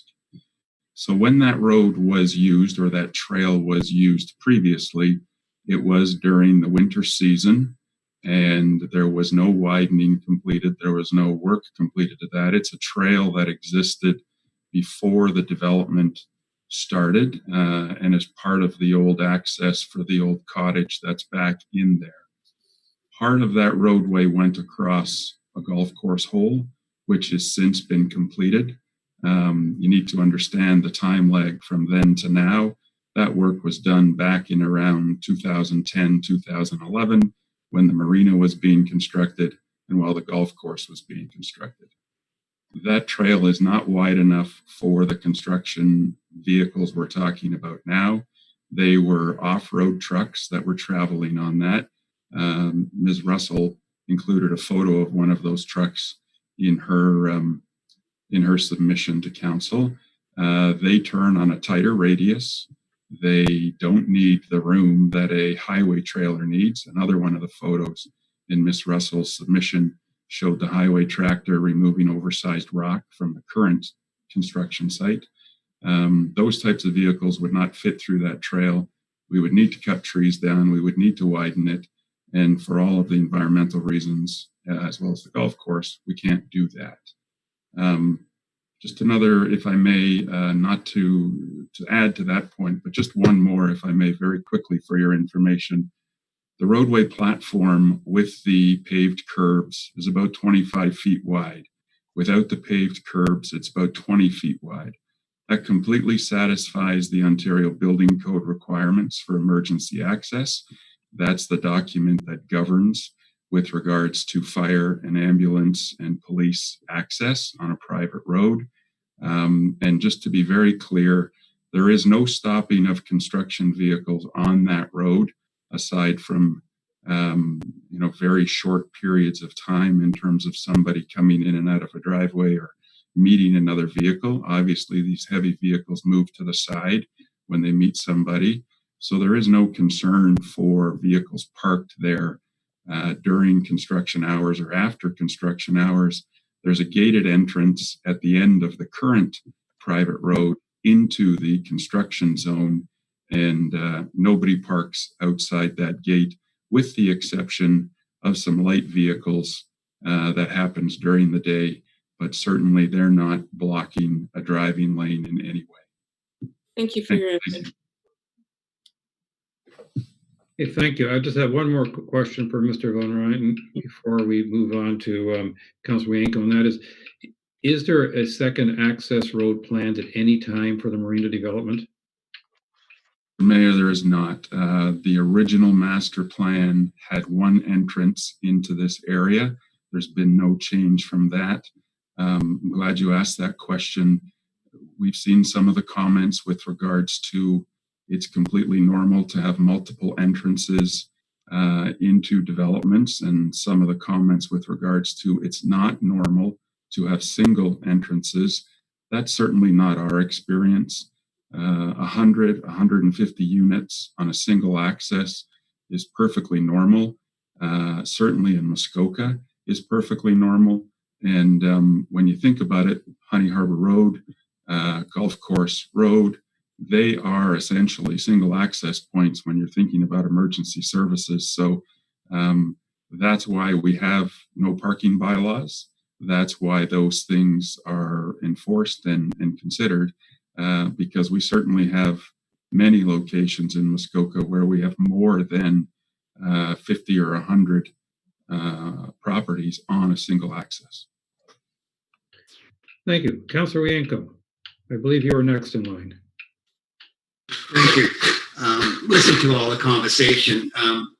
My background is in the environment, and I've always found that if you really want to do something, you always look to try to mitigate the issues when it comes to the environment. And if you don't want to do something, you use the environment as the excuse for not doing it. So I think we've got a case here where they use the environment as an excuse not to do something. I think looking at this particular development, there's going to be over 100 new facilities down there, and it's going to be a busy road. And on top of that, you're going to have a lot of boat trailers coming down there, or people coming down to the marina from elsewhere that have a boat there. So basically everybody in Oak Bay could go down there at one time to get to their boats. So this road is going to come very, very, very busy, not only during construction, but eventually. So I'm not convinced that an alternative site cannot be put in. I'm sure you can find all kinds of consultants that give you excuses not to do it. But if you really wanted to do it, you can find a consultant that could give you some ideas how to mitigate the environment. I've seen private roads put in a township where they've put in mitigation for animal crossings, snake tunnels under the road where they have grates on the road is a grate, and so they got light going through the grate, so the snakes and animals and turtles can go through these tunnels and so on. So there are ways of mitigating roads if the will is there. And I think here, in dealing with Oak Bay over the years, there seems to be a lack of will to do things that they don't want to do. And we won't get into the alternate entrance to the golf course. That's an ongoing issue. But again, I think we have to have alternate routes into some of these developments and do everything we can to develop these things and find the right consultant to do it. So that's my position. I think it can be done. It's just got to have the will to do it. Thank you. I'm looking for other councillor hands to be raised. Councillor Bochek.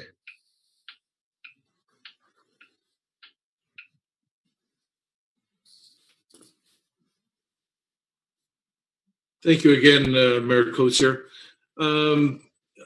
Obviously, this is getting to a dead end, and I think there is a resolve here somewhere. I think perhaps we need to look outside the box. One of my thoughts were to check with our operations department and see if maybe there is a township road allowance that falls within this property that could be utilized, transferred, sold, or just given a license of occupancy to.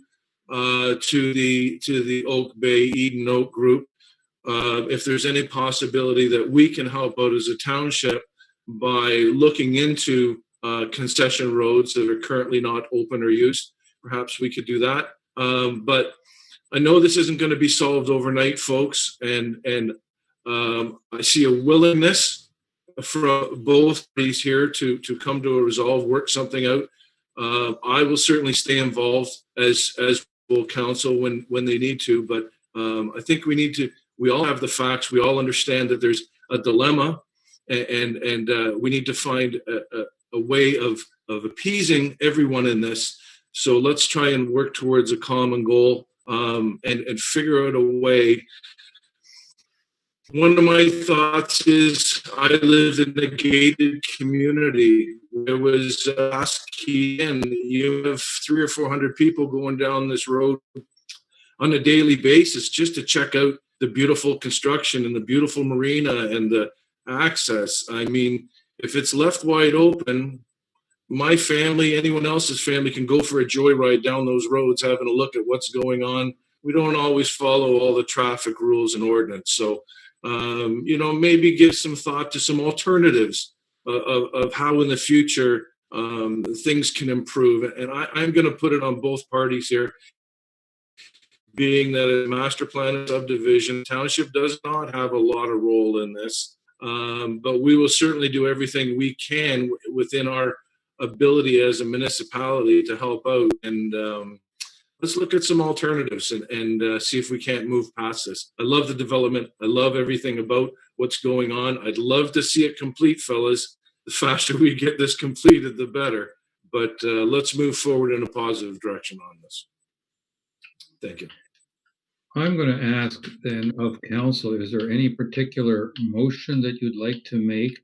Is there any particular direction you'd like to give to staff on a particular report? I don't doubt for a second, I'm speaking for all of council, that we really hope that residents and the construction crews, the developer, all work together to minimize the safety concerns and minimize the aggravation. Obviously, construction sites are not your normal circumstance and where most people live.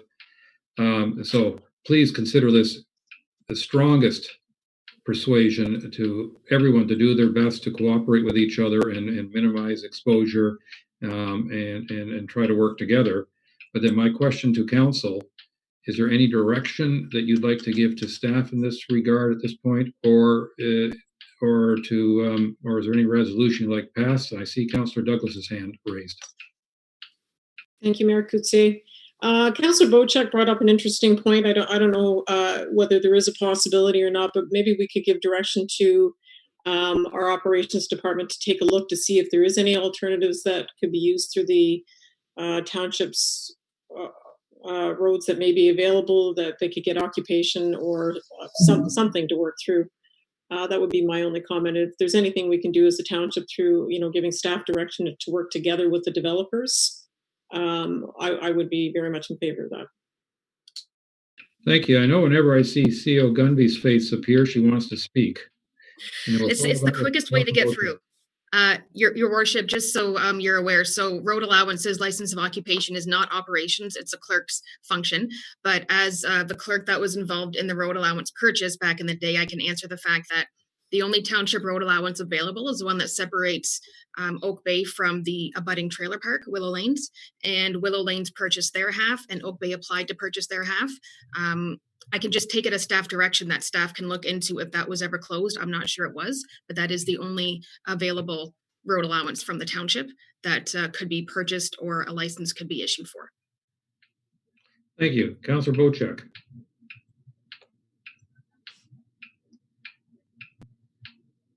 Yes, thanks to the CAO for information.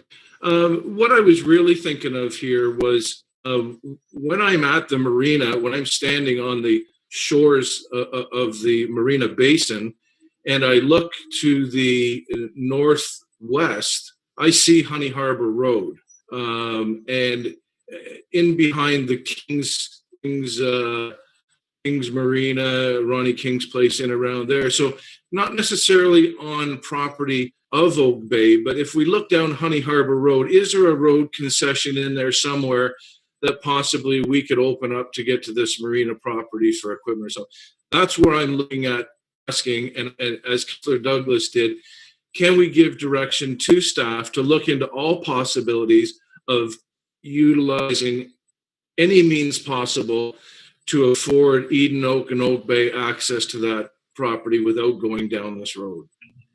And I will leave it to Miss Way, if she's writing a resolution on this, to come up with the wording, and then I think council can review that wording, and through the mayor, if it's suitable, let's get something concrete here in writing. Thank you. I take that as an appetite for a resolution as opposed to simply a verbal direction. Ms. Way and Ms. Gunby, should we be patient for a few minutes? Mr. Robinson, you'd like to speak. Could I just suggest something simple along the lines of, for staff to consider the comments provided at the meeting today and prepare an options report for council's consideration at a subsequent meeting, something to that effect? Yes, that's very simple. Thank you, Mr. Robinson. I think that was.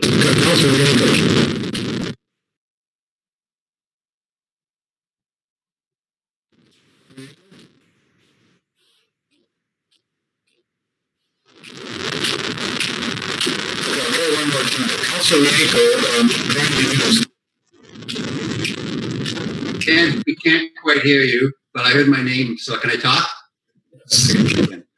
I think one of the options that if the staff are going to be looking at options, I think one of the options I would like, and I don't want to take sides on this issue, but I think if we hired an independent consultant to look at possible different routes into that area, possibly the old trail or whatever, but have an somebody independent from the owners and from the occupants of Oak Bay to looking at an environmentally friendly access to that property. And I don't know how you're going to fund that, if it can be, I don't know who would fund it, but the point is, have a consultant take a look at it and see if we can do some environmental mitigation and get an alternate site into there. So I think that's one of the options I'd like to have Jamie and his group or the staff to look at. Thank you. That's noted. Just as point of clarity, the reason I used the word options was that as part of any staff report that comes back, it will have to look at what the opportunity is for township's involvement and what would that mean. We're dealing with a private site here, obviously, that isn't subject to a specific planning application at this point in time. So it will have to look at what the opportunities are and what the potential costs associated with the township involvement are in those items. So that's why I was pretty broad in using the term options, because I think for council to have any, to be able to make a decision or provide any direction going forward, they're going to need that sort of information.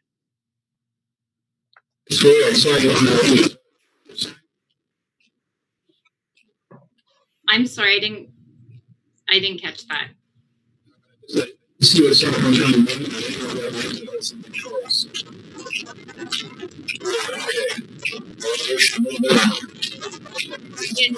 Mute yourself, Your Worship, and try turning your mic back on. Maybe give your mic a bang or something. You had trouble hearing it, Sorry, Your Worship. All we're getting is really loud electronic feedback static from you, so I muted you.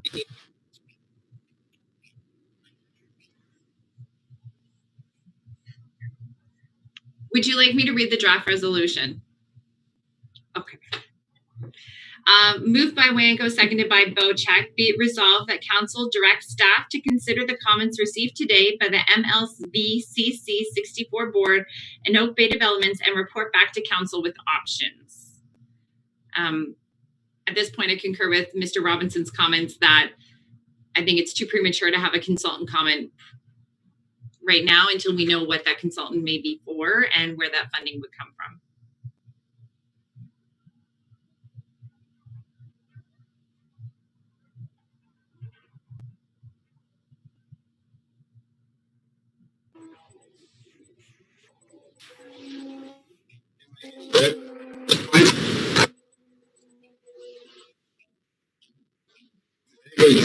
I think in light of the technical difficulty, it's just a bunch of screaming, Mr. Mayor, and I don't think it's audible to anybody. So perhaps you might have to climb off and climb back on and get a new path. We can't hear anything that you've been saying. Madam Clerk, would it be okay for someone else to take over the chair of the meeting to complete this item? So normally the mayor would appoint Councillor Wienko, but as he's a mover, I wouldn't recommend that. Technically, the mayor should have appointed someone before he left. It'll just be a minute, I'm sure. Yeah. If not, or you could change the mover. Yeah, or I could change the mover, I suppose. But I do think the chair has to appoint somebody. Yeah, that's my... I'll just go check on him right now. Give me 15 seconds. Maybe 30. Maybe he can yell through the wall at our clerk. I know, that's... We're all online and we don't have a chair. Are we all still here?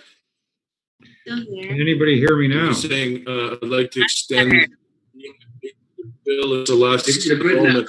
Call me at any time if you need. Okay. Can anybody understand me at this time? I see thumbs up. That's a good sign. I have no idea what happened there. Maybe this will work. Do we have a resolution? My volume's down quite a bit, I think. But let's check. Call the vote. Don't worry about the resolution. Call the vote. Well, hang on here, young man. I don't know if I should call a vote when I don't even know what we're voting on. Could somebody please read the resolution?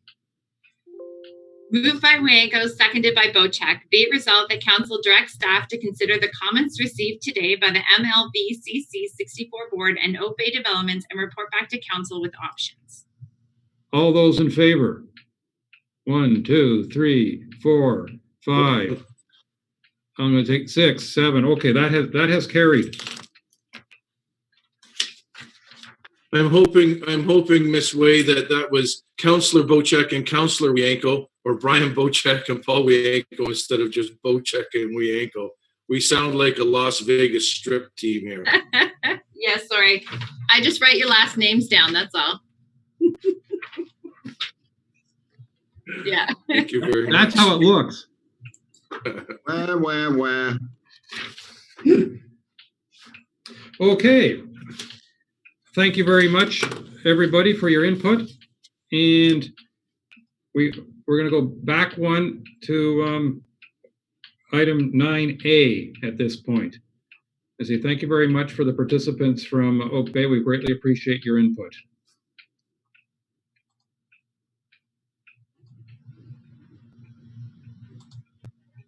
Okay. Now, Councillor Bocek, Brian Bocek, or just Bocek, though I know you don't prefer the latter. Brandy's Cove resolution, did you want to speak to this matter? Or do you want me just simply to read the resolution? Well, the resolution speaks to the matter, and I think we're all grown-ups and we can make our own decisions on how we want to see this thing fly. Procedurally, I don't think it was right, and not only that, morally, I don't think it was right. So the resolution is written, kind of says what I mean, and I think the individual councillors can make their own decision whether they want to pursue that resolution or to have it rescinded. And I would ask Ms. Way that we have a recorded vote on this as well, too, please, since we're in open session. All right. Does any councillor wish to speak to this resolution before we call a vote? Councillor Hazelton. Yes, thank you very much. Resolutions like this are fine, and moving fairly quickly to a vote, I think, is also fine. But I would like us to kind of be on the record to correct the information that is in error here. And so we have something that has been reported from MECP, and sadly, MECP, according to our peer review and the peer review done by RJ Burnside, MECP are completely wrong in what they are suggesting here. Not only, actually, I'll give MECP one thread of truth. The proposed septic system does have a phosphorus removal component. Sadly, it was not proposed in the design. And so I don't know how MECP could report what they did to our staff and mislead our staff, but you have peer reviews from 2 peer review organizations that have stated that that the phosphorus removal system was not part of the design. Therefore, that is completely irrelevant. But what I would like to point out is this. In each of our wards, in each of our jurisdictions, when we have 1 or 2, maybe 3 residents who are concerned about a matter, usually each of us stands up and says, geez, I want to represent my community. What I think is really important here, it's not just for me, but for every other councillor.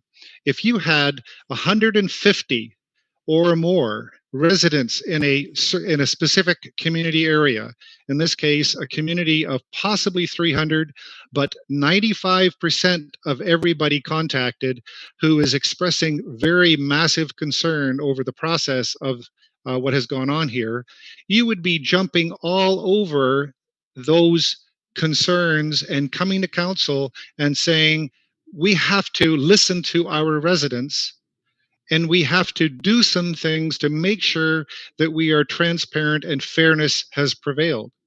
And this resolution was all about respecting that representation of 150 plus residents and ensuring that fairness was prevailing. And the belief was back in August that it hasn't prevailed. And the belief by those 150 plus residents still is that fairness and transparency has not prevailed. And that is why I do not believe that we should be rescinding this resolution. Thank you. All right. Councillors. Councillor Jarvis. Just need a point of clarification. I know that at the last council meeting when we passed this motion, there were some revisions made prior to the vote on the motion. And I just want to make sure that the wording as per Councillor Bocek's new resolution is correct apropos of the resolution that was passed at our last meeting.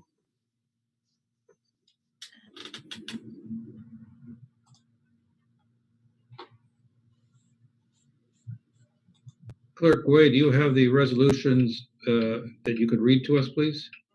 Just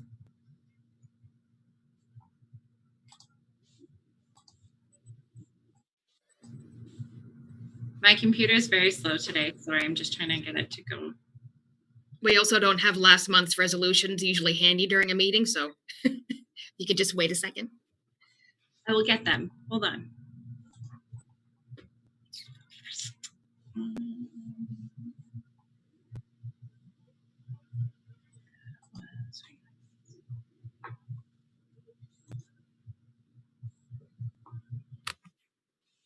But if I may, Your Worship, based on memory, I do agree that that was the one that was passed at the last meeting, because this doesn't include supporting anyone else's application, because we did remove that from the previous resolution.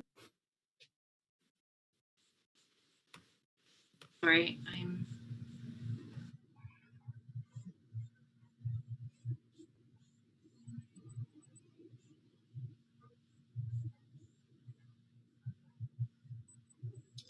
So the previous resolution from August 11th reads, be it resolved that Council of the Township of Georgian Bay directs staff to prepare an application for review of Part 4 Environmental Bill of Rights, EBR, which requests the Ministry of Environmental Conservation and Parks, MECP, to review the issuances of the Environmental Compliance Approvals, ECA number 4320-AS4S4J and number 8093-BPF4JQ for sewage works at 105 Brandy's Island Road. Thank you. Appreciate that. Okay, thank you. So the resolution of last month was to prepare an application, if I recall the wording correctly.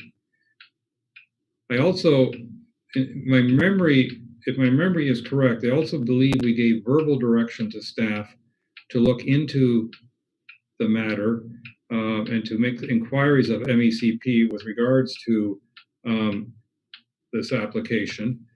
I'm wondering if somebody from staff could report to us what inquiries were made and what did you learn from those inquiries? I can state that, Your Worship, I did inquire with Chris Hyde from MECP, and I did send an email to all of council with my findings of that conversation, which is what Councillor Bocek has quoted in this resolution.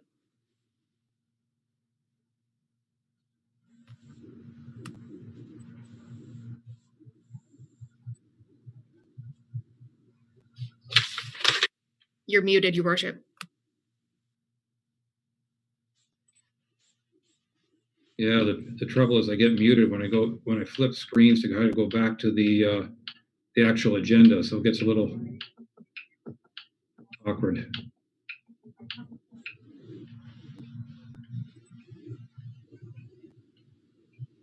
Okay. Council, I'm going to ask whether anybody else would like to speak to this matter. Councillor Douglas, followed by Councillor Rienko. Thank you, Mayor Coetzee. I just wanted to comment to Councillor Hazelton's comments. I do agree with you, Councillor Hazelton, that when you have an outcry from your constituents, you do want to follow it up. And I think that's the right thing for us to do as councillors. I think where I had an objection last month and certainly still feel the same way is that given that you want to give your constituents the full information to have a fulsome conversation, I think by not allowing the owner to speak and give information, that was not enough transparency for me to feel comfortable with that. And that would be the reason that I took the position I did and still stand at that position. But I do say that I appreciate the fact that you are doing what a councillor should do, and that is look after the constituents. Which, Councillor Douglas, leads to the fact that Ms. Brandon is in attendance, and if council so desires, we can give Ms. Brandon the screen for a few minutes of comment. The motion that I have in front of me reads, moved by Councillor Bocek, seconded by Councillor Douglas, be it resolved that council waive the rules of procedure to permit a member of the public to speak and address members of council as part of new business for Ms. Cheryl Brandon and or representatives from Brandy's Cove during item 9A Brandy's Cove resolution. All those in favor? 1, 2, 3, 4, 5. Well, we got at least 6. So, Ms. Way, can you move Ms. Brandon over and we'll give her the screen for a few minutes? Thank you.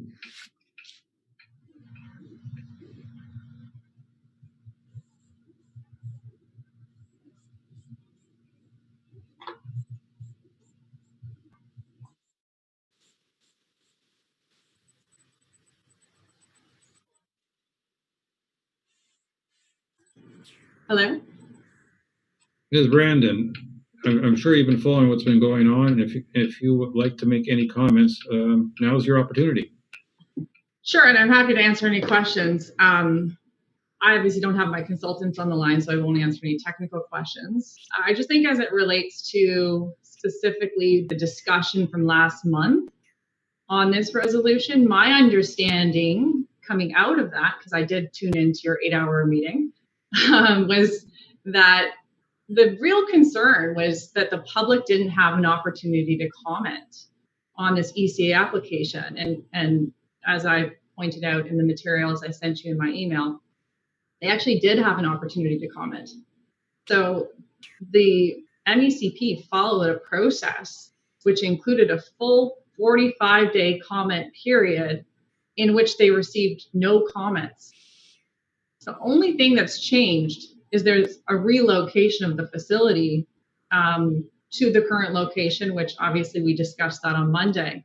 And nothing else has changed. So I guess, my initial response is, if in fact the public did have an opportunity to comment, they didn't comment, then I'm having a hard time understanding if that was the basis of the decision to pass this resolution in the last meeting, why it would continue forward now that you have that new information. I would also say, in addition to that, in response to Councillor Hazelton's comments about the public coming forward today, I've received the same materials that the members of the public have received, and it's actually very unfortunate. There's just a lot of incorrect information that's being circulated, and it's really unfortunate. I think I probably could have done a better job of educating the public myself on the benefits of the system to the environment and the reasons why it makes sense for the community for this to actually be in place. And I take full responsibility for maybe not doing that as part of my own personal campaign. I know, now in hindsight, it's a bit too late. Unfortunately, the information out there is just inaccurate. And that is really forming the basis for these people coming forward and having a voice against it, because the last time this went to public comment, when inaccurate information wasn't being circulated in 2017, there were no comments. So I think those are the two critical parts to this. I also think the way this has been positioned to council, specifically in the last meeting, it's actually pretty shocking, right? Like, I think a lot of the comments, I'm sure you guys can appreciate today, now that you understand it's a 1,000 liter system. The way this was positioned was just inappropriate. It's just not reflective of what's actually happening. And I think that's pretty consistent across the board. That's not just related to the size. It's related to the actual information that's being produced. My point is, very simply, in summary, public had an opportunity to comment, they didn't. Information is flowing around the community that's inaccurate. It's unfortunate. Every individual has an opportunity, as this was pointed out also in the last meeting. Two people come together, they can form their own application, and they can do their own due diligence with the ministry. And I don't think that this is necessarily the role the township should be playing, is questioning the ministry's process when they have followed the right process. And there's no indication at all that they haven't followed the right process. So I'm happy to answer any questions. I will not answer any technical questions. I'm not technical. I have a consulting group who would be able to answer those questions, but I'm not going to answer any technical questions. So if you'd like to discuss the issue of public comment, the process the MECP followed, I'm happy to have that discussion. Okay, thank you very much. Councillor Wienko. I guess my question is to Jamie on this, because I'm not quite sure what an application for review of environmental compliance really means. I assume that this application asks the ministry to review the technical operation of the system. Correct me if I'm wrong. There was a consultant report from a private citizen indicating some questions and concerns. I think we also read that our consultant, or some consultant that we pay, some peer review consultant that we had, also has some concerns and some questions about that, about the technical operations of that system. And I think those questions should be answered, at least to some degree, because I was uncomfortable with the conclusions of both of those consultants' reports. And so I think the ministry should be reviewing those reports. Is that the review of those comments? Is that what this application is to do? If so, then I would agree that it should go forward. But I'm not just sure who's doing what. So, to your worship, I can try to do my best to provide some direction on that. I'll speak to the second item first that you referred to, and the second item you've just referenced relates to the peer review that was completed by the municipality, and then also the peer review, the review that, or the critique that was prepared by Burnside on behalf of, I think, the Eastern Georgian Bay Protective Society, as I believe who the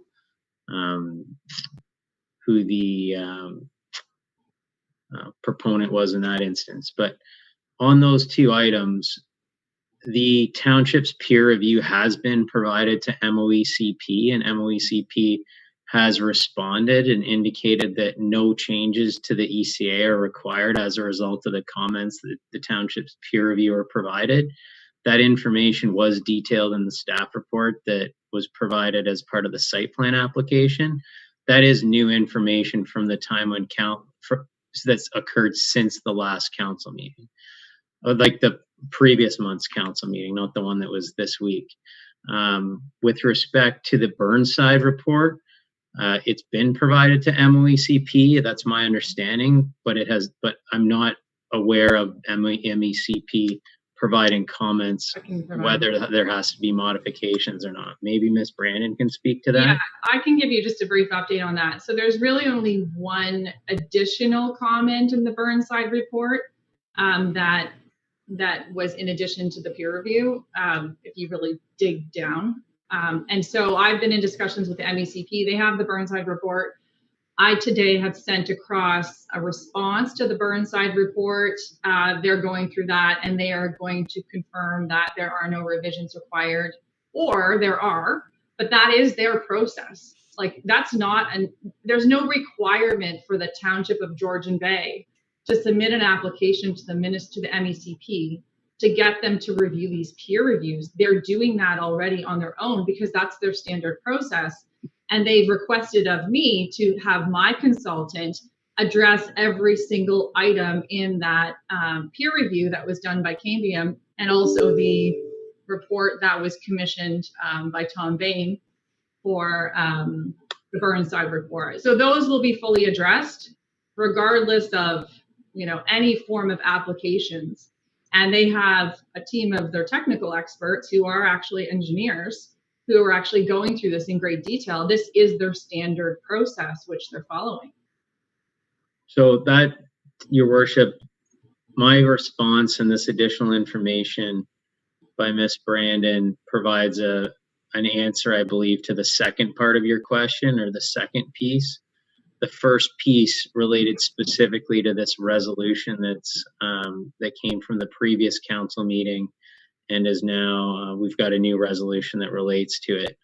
I can honestly say that I've never been involved in a process where someone has asked for a review of an MECP ECA, but my understanding, based on the research that we've done and the discussions with Mr. Hyde, is that if there's two individuals that request a review of the MECP application, they will undertake that review. So it's my understanding that there's one individual that's requested the review, and this resolution that was passed at the previous meeting would be for the council to also be the second party to that. So that's my understanding based on the two questions that you've asked. But I will also say, as I referenced at the last council meeting where we were discussing the site plan, if there are any issues related to the sewage system or to an ECA, anybody at any point in time can make a request or a complaint to the MECP, and they review that and then determine at that point in time whether there's any changes needed, whether it's operating sufficiently, or whether any orders need to be issued to rectify any situations. It's very similar to a building code situation if there's an order placed on a septic system or on a building, for that matter, by the chief building official. It's like a similar process. So just to clarify, if I could, so the peer reviews have gone into MOE and they're being reviewed. So another request for an application of a review doesn't really mean anything because they're already doing it or they've already done it. So I don't quite sure what this application for review will additionally do. if it's not already been done. So can you clarify what additional work this would end up? Through your worship, I can't. I don't know what additional information this would achieve. As I mentioned, I've never been involved in one of these situations before as it pertains to a review of a request for review of an MECP application. But what you've indicated sounds logical and reasonable to me, that they are already reviewing the peer review reports. The peer review report and the second report that was commissioned. They have reviewed the peer review report, and they are reviewing the second report that's been commissioned. And that's one of the items related to the deferral, that when this site plan amendment application comes back to council, one of the items that will be included in that staff report will be reference to what MECP identifies needs or does not need to be done based on the Burnside report. Thank you. Councillor Hazelton, I think I saw your hand up. So my understanding of the resolution is it's an EBR application review, which is purely to evaluate, to assess if MECP's processes were properly followed to not posting something on the EBR. The 2020 ECA was not posted. The 2017 ECA was posted, but just to share with all of us here, it wasn't until Macy Bay got an ECA and in conversations with our consultant, Mr. Robinson, that he pointed out to me at the end of 2018 that we should be watching the EBR site for anything that might be posted that we might be concerned with. Well, clearly, I and many of the people in the community are now getting postings of that. That's why we were able to see Mr. Councillor Jarvis's island posting.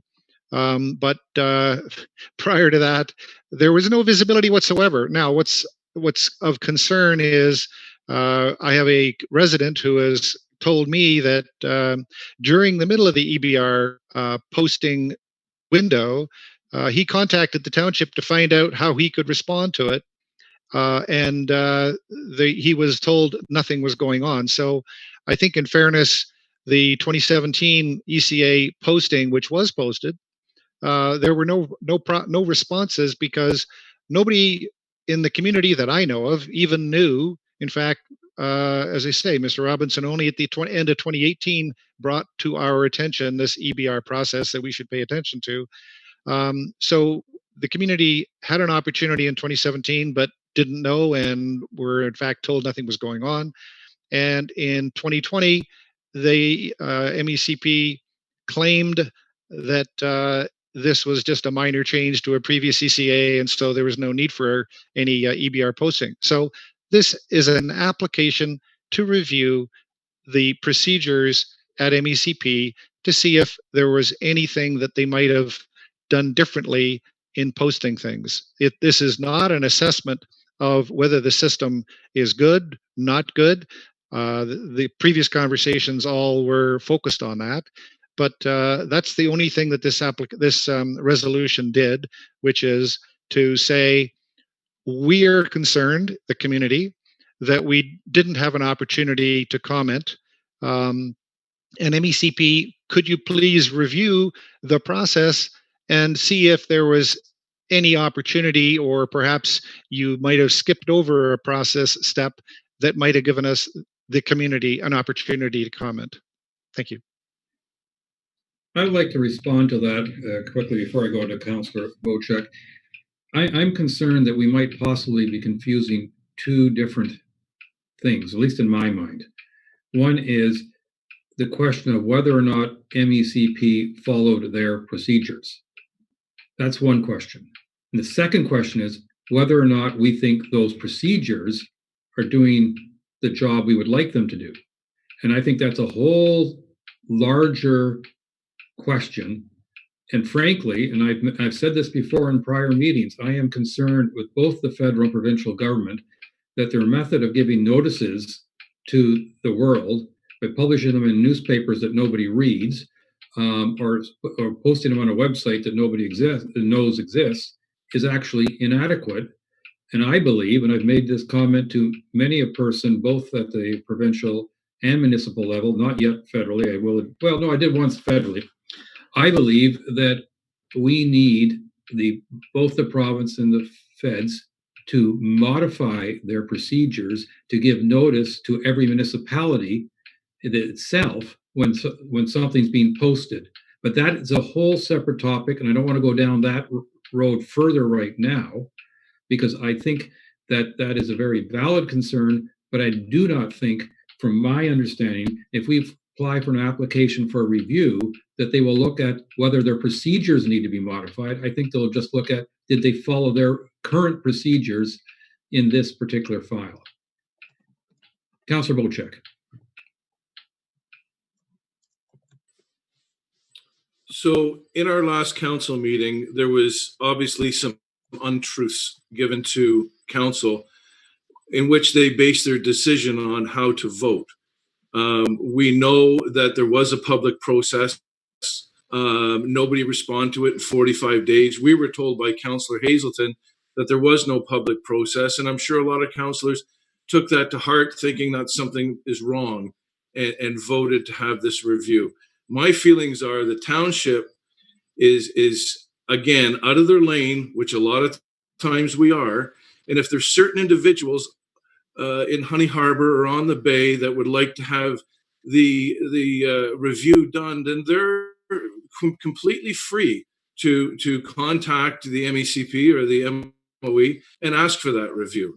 When you bring it to the township and you ask for council to ask for that review, now you're putting us in a very liable position where we're probably going to have to down the road defend our position on this.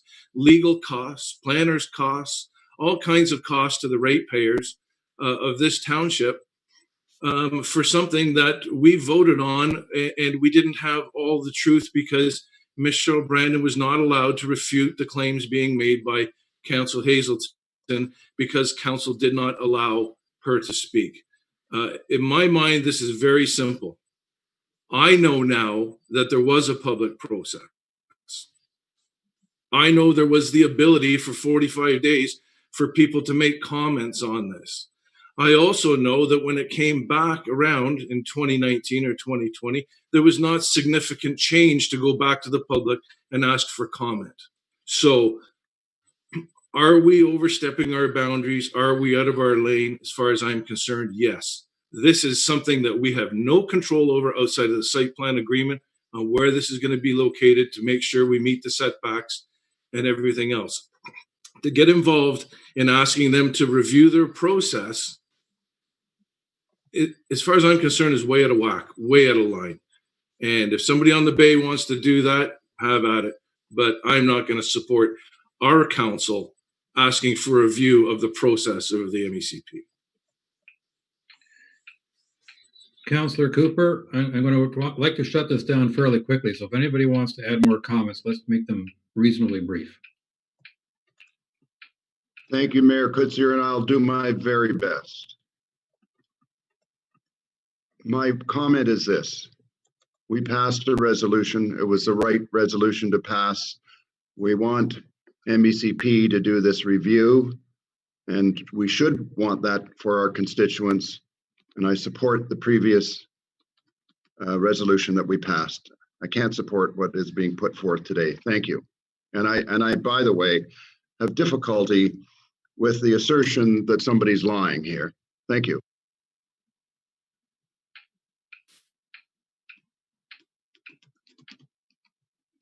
Councillor Jarvis. I too will be brief. I will echo Councillor Cooper's comments.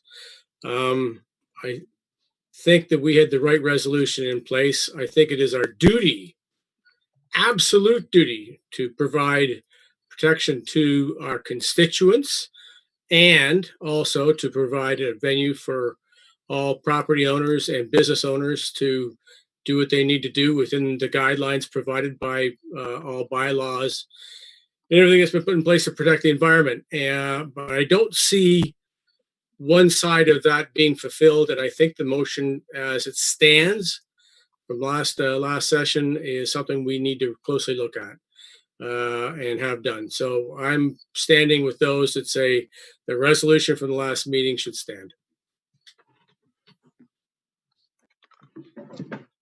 I'm just going to comment on the accusation of some people saying other people are lying, because I've heard that accusation about a number of different counselors and a number of different staff and a number of different residents. And I think in all cases, we should avoid that kind of language. I do not think it's fair to everybody. A so-called lie may be a misunderstanding, or it may be not knowing the entire story.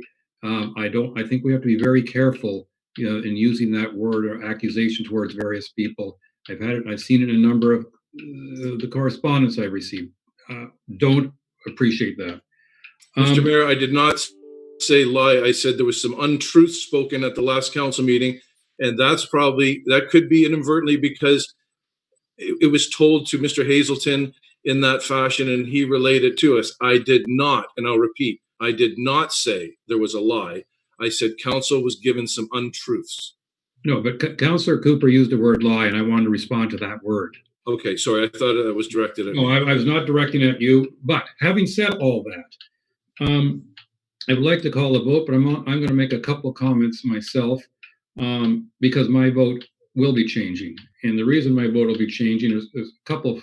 One of the factors, not all of them, but one of the factors that influenced my decision last month was the belief that there had been no public hearing. I have now been corrected, or public opportunity to speak. I've been corrected on that. Two, I am very relieved to hear in the meantime that both peer reviews that have been conducted are being responded to by the MECP. To me, that's a very important difference. Three, is my understanding at this point that any members of the public can ask for an application for review, and apparently one already has, and all they need is one more. And if there is 250 concerned citizens or 150 concerned citizens or whatever the number is, and yes, I did see a copy of a petition that had a fair number of names on it, I can't imagine any difficulty coming up with an additional person to make that application. I believe, based on the work that has happened over the last month, that the MECP has been following their procedures, in spite of the fact that I have an issue with a couple of their procedures, notice being one of them. And therefore, I will be voting in favor of the current resolution. That resolution reads, moved by Councillor Bocek, seconded by Councillor Douglas, be it resolved that Council rescind Resolution C-209-2020, being a resolution to send an application for review of environmental compliance approvals number 4320-AS4S4J and number 8093-BPF4JQ for sewage works at 105 Brandy's Island Road. Mayor, I'd like to rise on a point of order. Yes, sir. You have stated something that is incorrect. Councillor Bocek has stated something that is incorrect. You both need to know, and I need to get this on the record for correction, that the 2020 ECA did not have any opportunity for public comment. It was not posted on the EBR. The 2017 did get posted on the EBR, but we've already discussed that. So I want you to be very clear, and I want all of us to be very clear that the 2020 ECA had zero public process. Thank you. Thank you. I'd already understood that, but thank you for that clarification. Councillor Cooper. Point of clarification. Mayor, thank you for correcting me and using the word lie versus untruth. They're both the same thing. Thank you. Okay. Do I need to read the resolution one more time? All those in favor? 1, 2, 3, and I make 4. and therefore it carries. Mayor, you were asked for a recorded vote. I apologize. You're absolutely correct. I forgot that. Ignore my taking of the vote. Ms. Way, could you please take the vote? And my apologies, Councillor Hazelton, I totally forgot. Let the record show that the recorded vote has been requested by Councillor Bochek. Councillor Bochek, how do you vote? Yay. Councillor Cooper, how do you vote?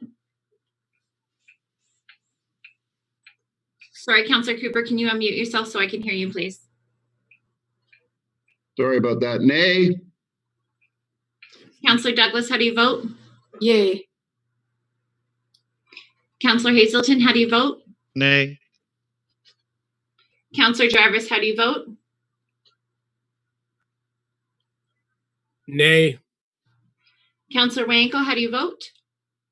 Yes. Mayor Kutsier, how do you vote? Yes. Let the record show that 4-3, the motion carries. Thank you.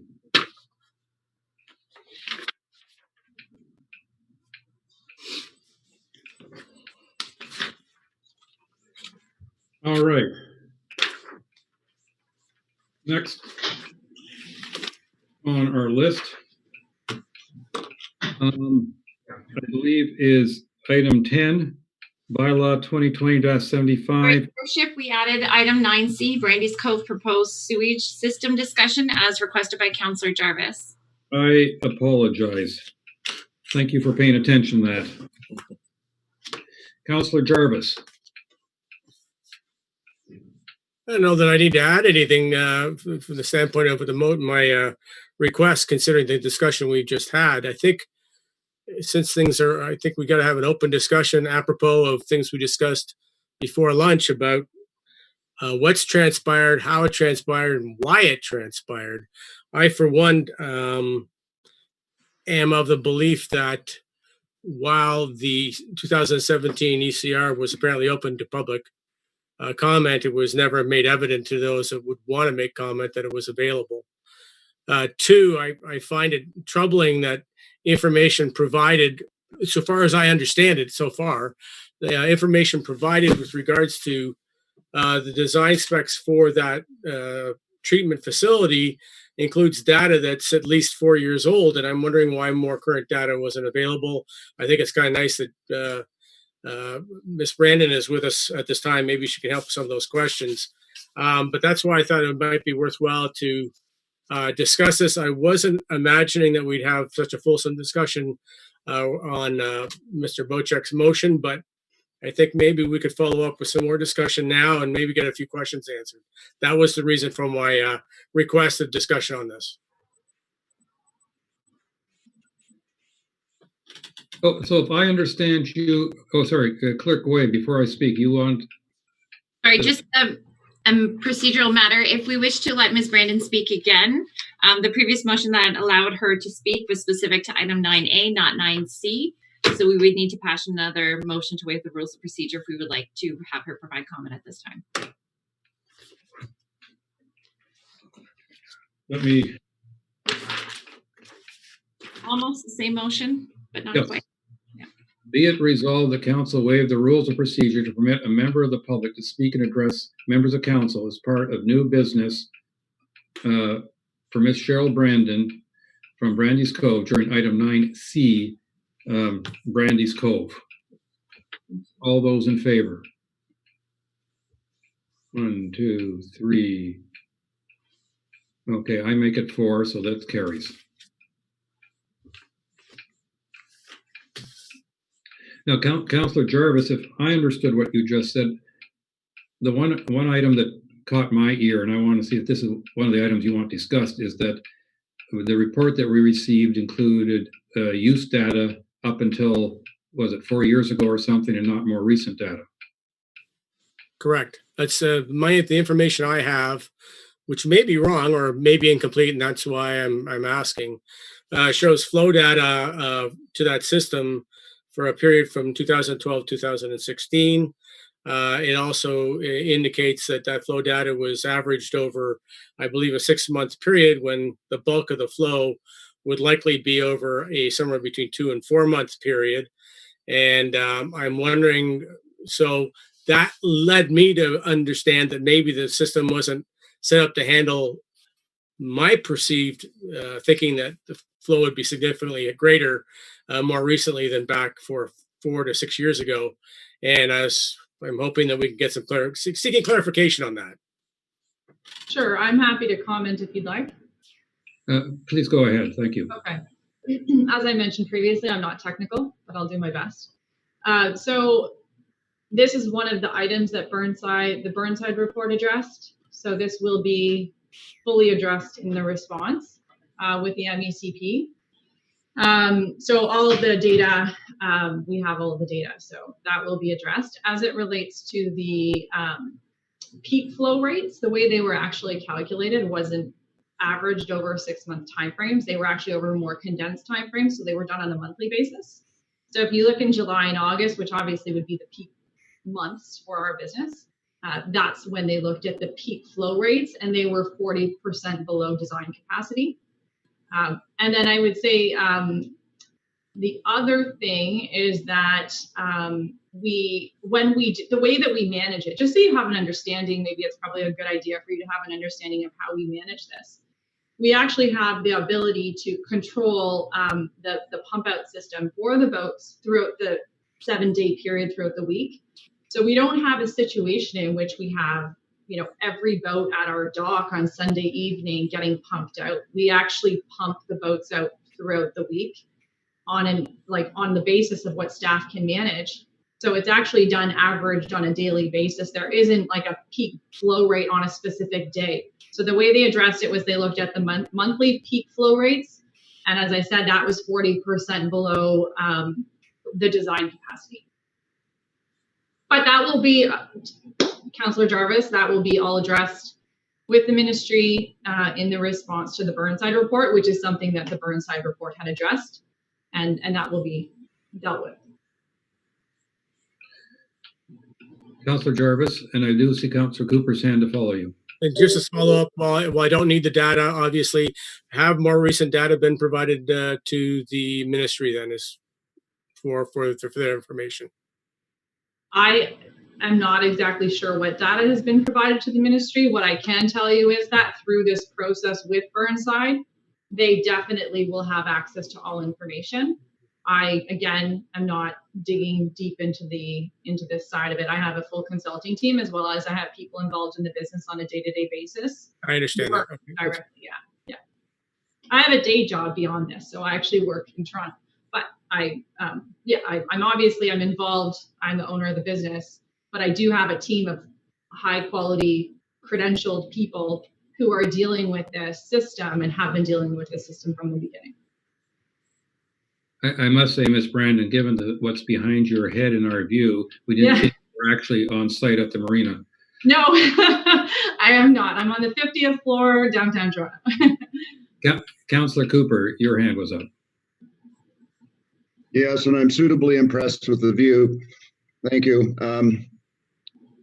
I'd like to make one comment about process here. We're hearing from only one side of the story, and I'm not impressed with that. But in addition, and in light of what has just been passed, I think what needs to happen is we've got to get to the minister and talk about what's going on with MECP. There's a serious problem here, and it's being ignored. And I will work very hard to make that happen. Thank you. Councillor Bocek. Thank you, Mayor Coates. I'm just trying to make heads or tails out of Councillor Jarvis's question to Cheryl Brandon. And the answer, Ms. Brandon, that you gave is that you're able to mitigate the flows through this system by spreading it out during a 7-day period instead of a 1-day period. I think what also came across, and perhaps incorrectly, is that boaters on a weekly basis pump out their tanks. And you have the ability through the week to spread it out. I happen to be a fairly large boat owner that has washroom facilities on it. We only pump it out once or twice a year. It's not like we come in from the weekend and have it pumped out every week. So I'm sure that relates to the flow and the data that Mr. Jarvis was talking about, that it varies week to week, month to month, and season to season. Am I correct? Yeah, you're correct. And I think you also have to appreciate the way boaters in Georgian Bay boat, right? They're big water boaters. Most of our clientele come up, they get in their boat and they go up for a month. They leave, they go to other places to pump their boat out, because you do need to pump your boat out if you're living on your boat consistently. So they'll go up to Perry Sound, or they'll go up to Kildare, or they'll go up north. And this is the way the industry works. They get in their big boats, they go, they travel, they eventually come back as we're the starting point for their vacation. But ultimately, it's not consistent flows. And I think that's reflected in the way that the average flow rates were calculated. Thank you very much for your comments. Just to follow up to that, if I may, Ms. Brandon, just out of curiosity, would you have any idea what percentage of your pump outs are for people who for whom your marina's home, or traveling public? We don't have a big transient presence. So the difference between our business and something like a South Bay Cove is that South Bay Cove, if you know it, has big restaurants. They have proper facilities. Our boaters tend to be like boaters that go, right? We don't offer all those types of bells and whistles and facilities. And so we service a specific type of clientele who like to be out on the water anchored versus at the dock.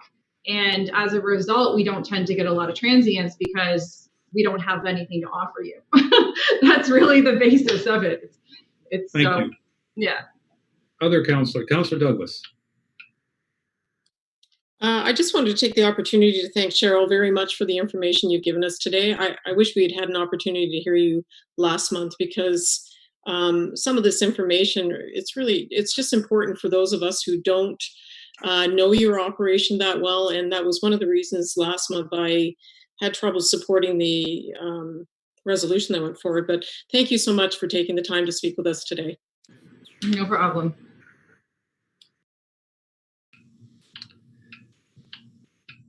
I'm not seeing any other hands raised. Well, Councillor Jarvis.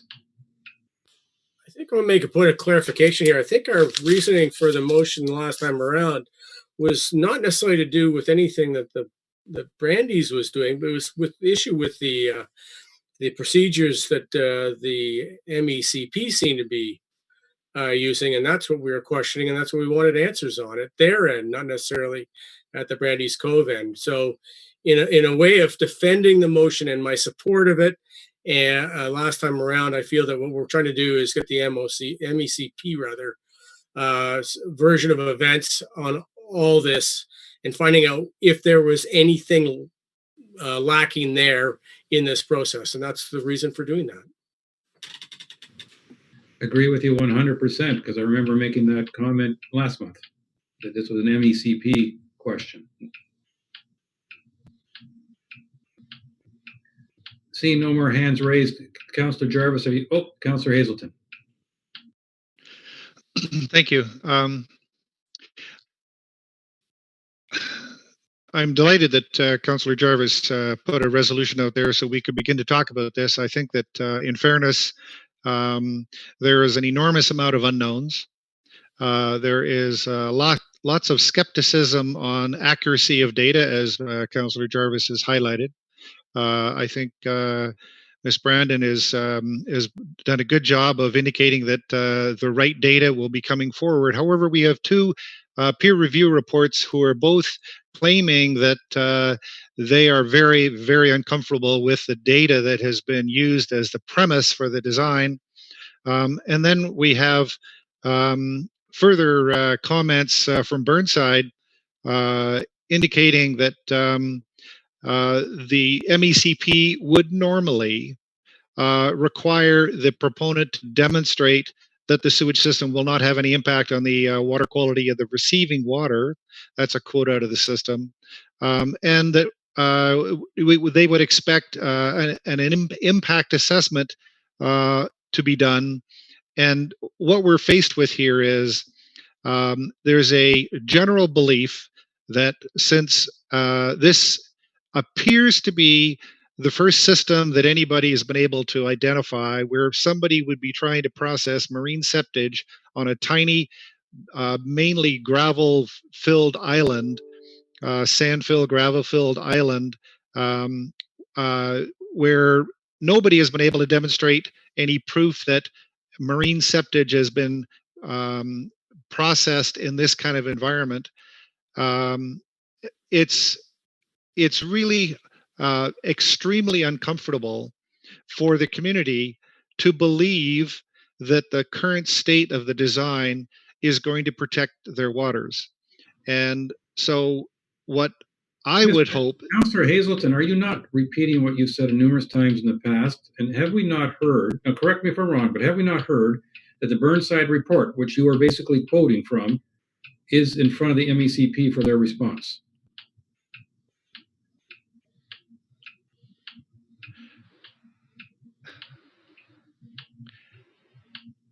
Let me continue. Well, if you can come up with something, add to the conversation as opposed to repeat, please. Sure. We have seen, first of all, we have seen that MECP have not done the right thing for us on the Macy Bay matter, and we have all agreed that we are going to challenge MECP and their policies.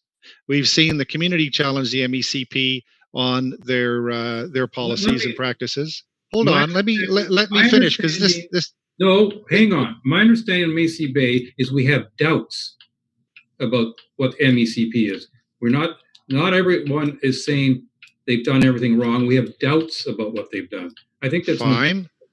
Fine. We have the community, 150 plus strong, have doubts about what MECP has done to protect their interests on this. We have 2 consulting reports that have drawn very serious concerns with the design. So what I think it behooves us to do as a township is to understand that we have an enormous community support for figuring out what the right thing is to do. And if the design needs to be changed, fine. I think the community would be fine with a change in design. But right now, what we appear to have is a design that was based on incomplete data or old data, as Councillor Jarvis pointed out. And we don't have a path forward that will provide our community any real level of comfort that their environment isn't going to be destroyed. And so I think what we need to do is find some way of bringing the experts in front of us. We need, if Miss Brandon wants to provide her consultant from a design standpoint to come and talk to us, and if we, as Councillor Cooper pointed out, want to have a balance, we should be bringing forward perhaps RJ Burnside or Cambium or both, so that we can basically have that open forum, as Councillor Bocek has asked for, a committee of the whole like environment where we can listen, hear the debate between the experts, and find out when we actually have the right data from which to design a system, because both consultants are telling us we don't. But when we have the right data to design a system, and the system is designed to provide the correct protection to our community, then we have something that we can all be comfortable with and we can all support. And that's all I'm trying to get to. We want to get to the truth. We want to get to the facts. Have you not achieved a fair portion of that by having the Burnside report being reviewed by MECP? Because they've raised a lot of these concerns. Well, sadly, I don't have a lot of faith in MECP's processes, because we know that they have failed us already on the Macy Bay system, and we have great concerns about what they've done on this system. Let's have a point of order about the Macy's Bay thing, which is in closed session. Let's just walk away from that. Well, I think that Councillor Hazelton is making the same point he's made numerous times, and I believe that I fully understand his point, and I appreciate his concerns, but I also believe that in this particular incident, we have to wait for the MECP to respond to the Burnside report before we can have at that point, we'll have a stronger opinion, I am sure, on whether or not MECP has done their job on this particular application. And I don't think it's necessary for us to bring in other items on the agenda or other cases when we're at this point. The topic introduced by Councillor Jarvis was Brandy's Cove. And I'm afraid that, I don't want this meeting to go on to midnight because we are repeating what we discussed in prior occasions. Councillor Bocek. So it was suggested by Council Hazelton that Cheryl Brandon's engineers come and do a delegation to us and prove their facts to us. I don't think Councillor Douglas or myself or Mr. Cooper, any of us are experts. Perhaps Mr. Hazelton, you are, but all that mumbo jumbo that they're going to speak of means nothing to me.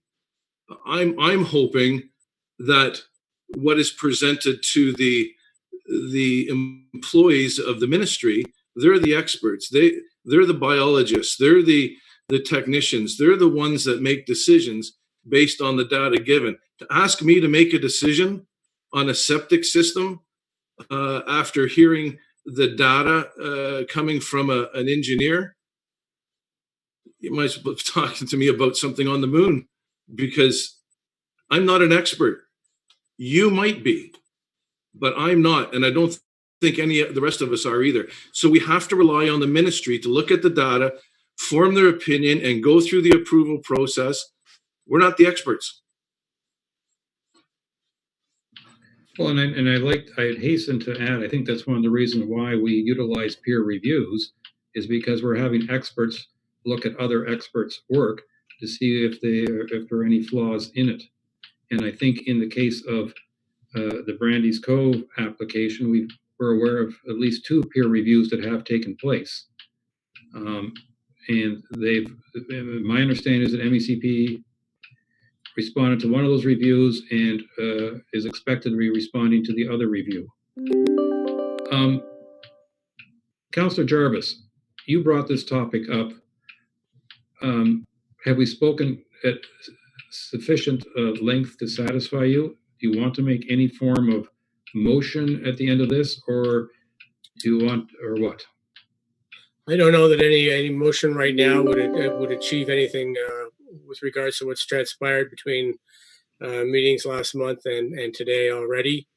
Unfortunately, I think we're all dealing with misinformation, misconceptions, and perhaps overall a bit of a misunderstanding.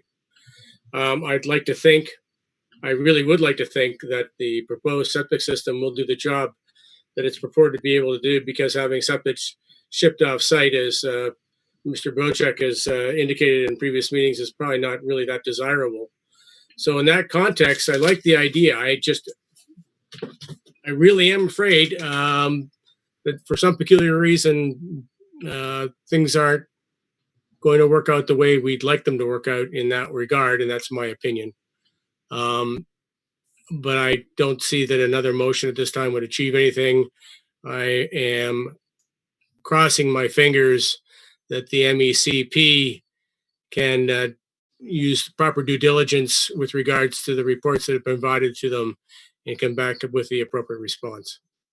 Unless somebody else would like to propose something, I'm okay with the discussion so far. Councillor Cooper has his hand up. I'll be very brief. I'm reading from Webster's Dictionary. Untruth, the state of being false or a lie. Thank you. Thank you for that reading. Okay, I'm going to suggest we take a 10-minute break, and then we go on to item 10A, which has been a bylaw around non-union remuneration. Thank you for your time. I'm going to leave now. Thank you. Thank you very much. We really appreciate your Thank you. all day. Thank you, Cheryl.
a closed session item from this morning that we postponed until this afternoon. And therefore, that I believe is what's in front of us.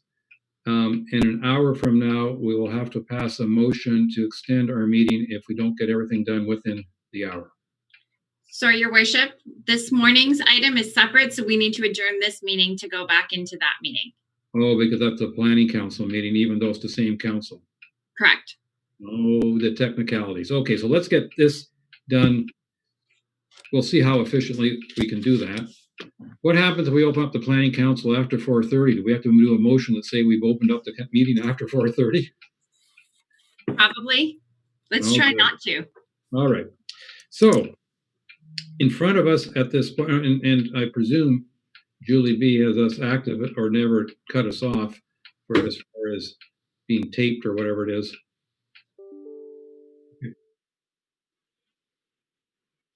That's fine. Item 10A, bylaw 2020-75, non-union remuneration. And who will be speaking to this item for us? Me. Then could me please speak? Yes, thank you, Your Worship. This is super brief. This is a correction of conflicting sections.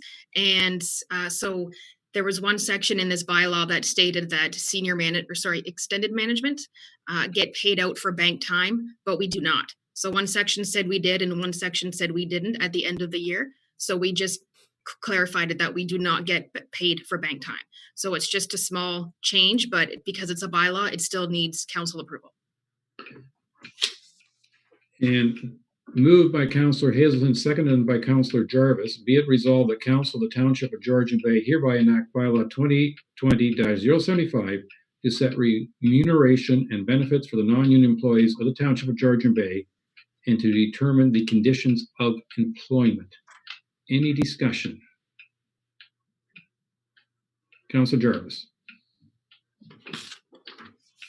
My mouse likes to go to sleep on me.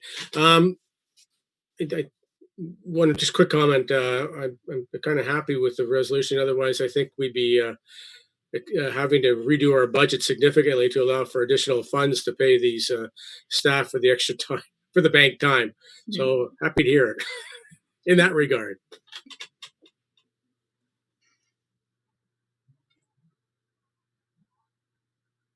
Mouse asleep. Any other comments? All those in favor? And that is carried. Okay, so now my question is to council. I have in front of me two motions.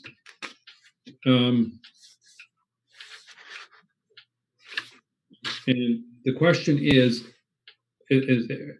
anyone not comfortable with passing the motions to approve the minutes of the August 10th meetings publicly? In other words, does anybody want to discuss anything on those minutes? I see no hands raised.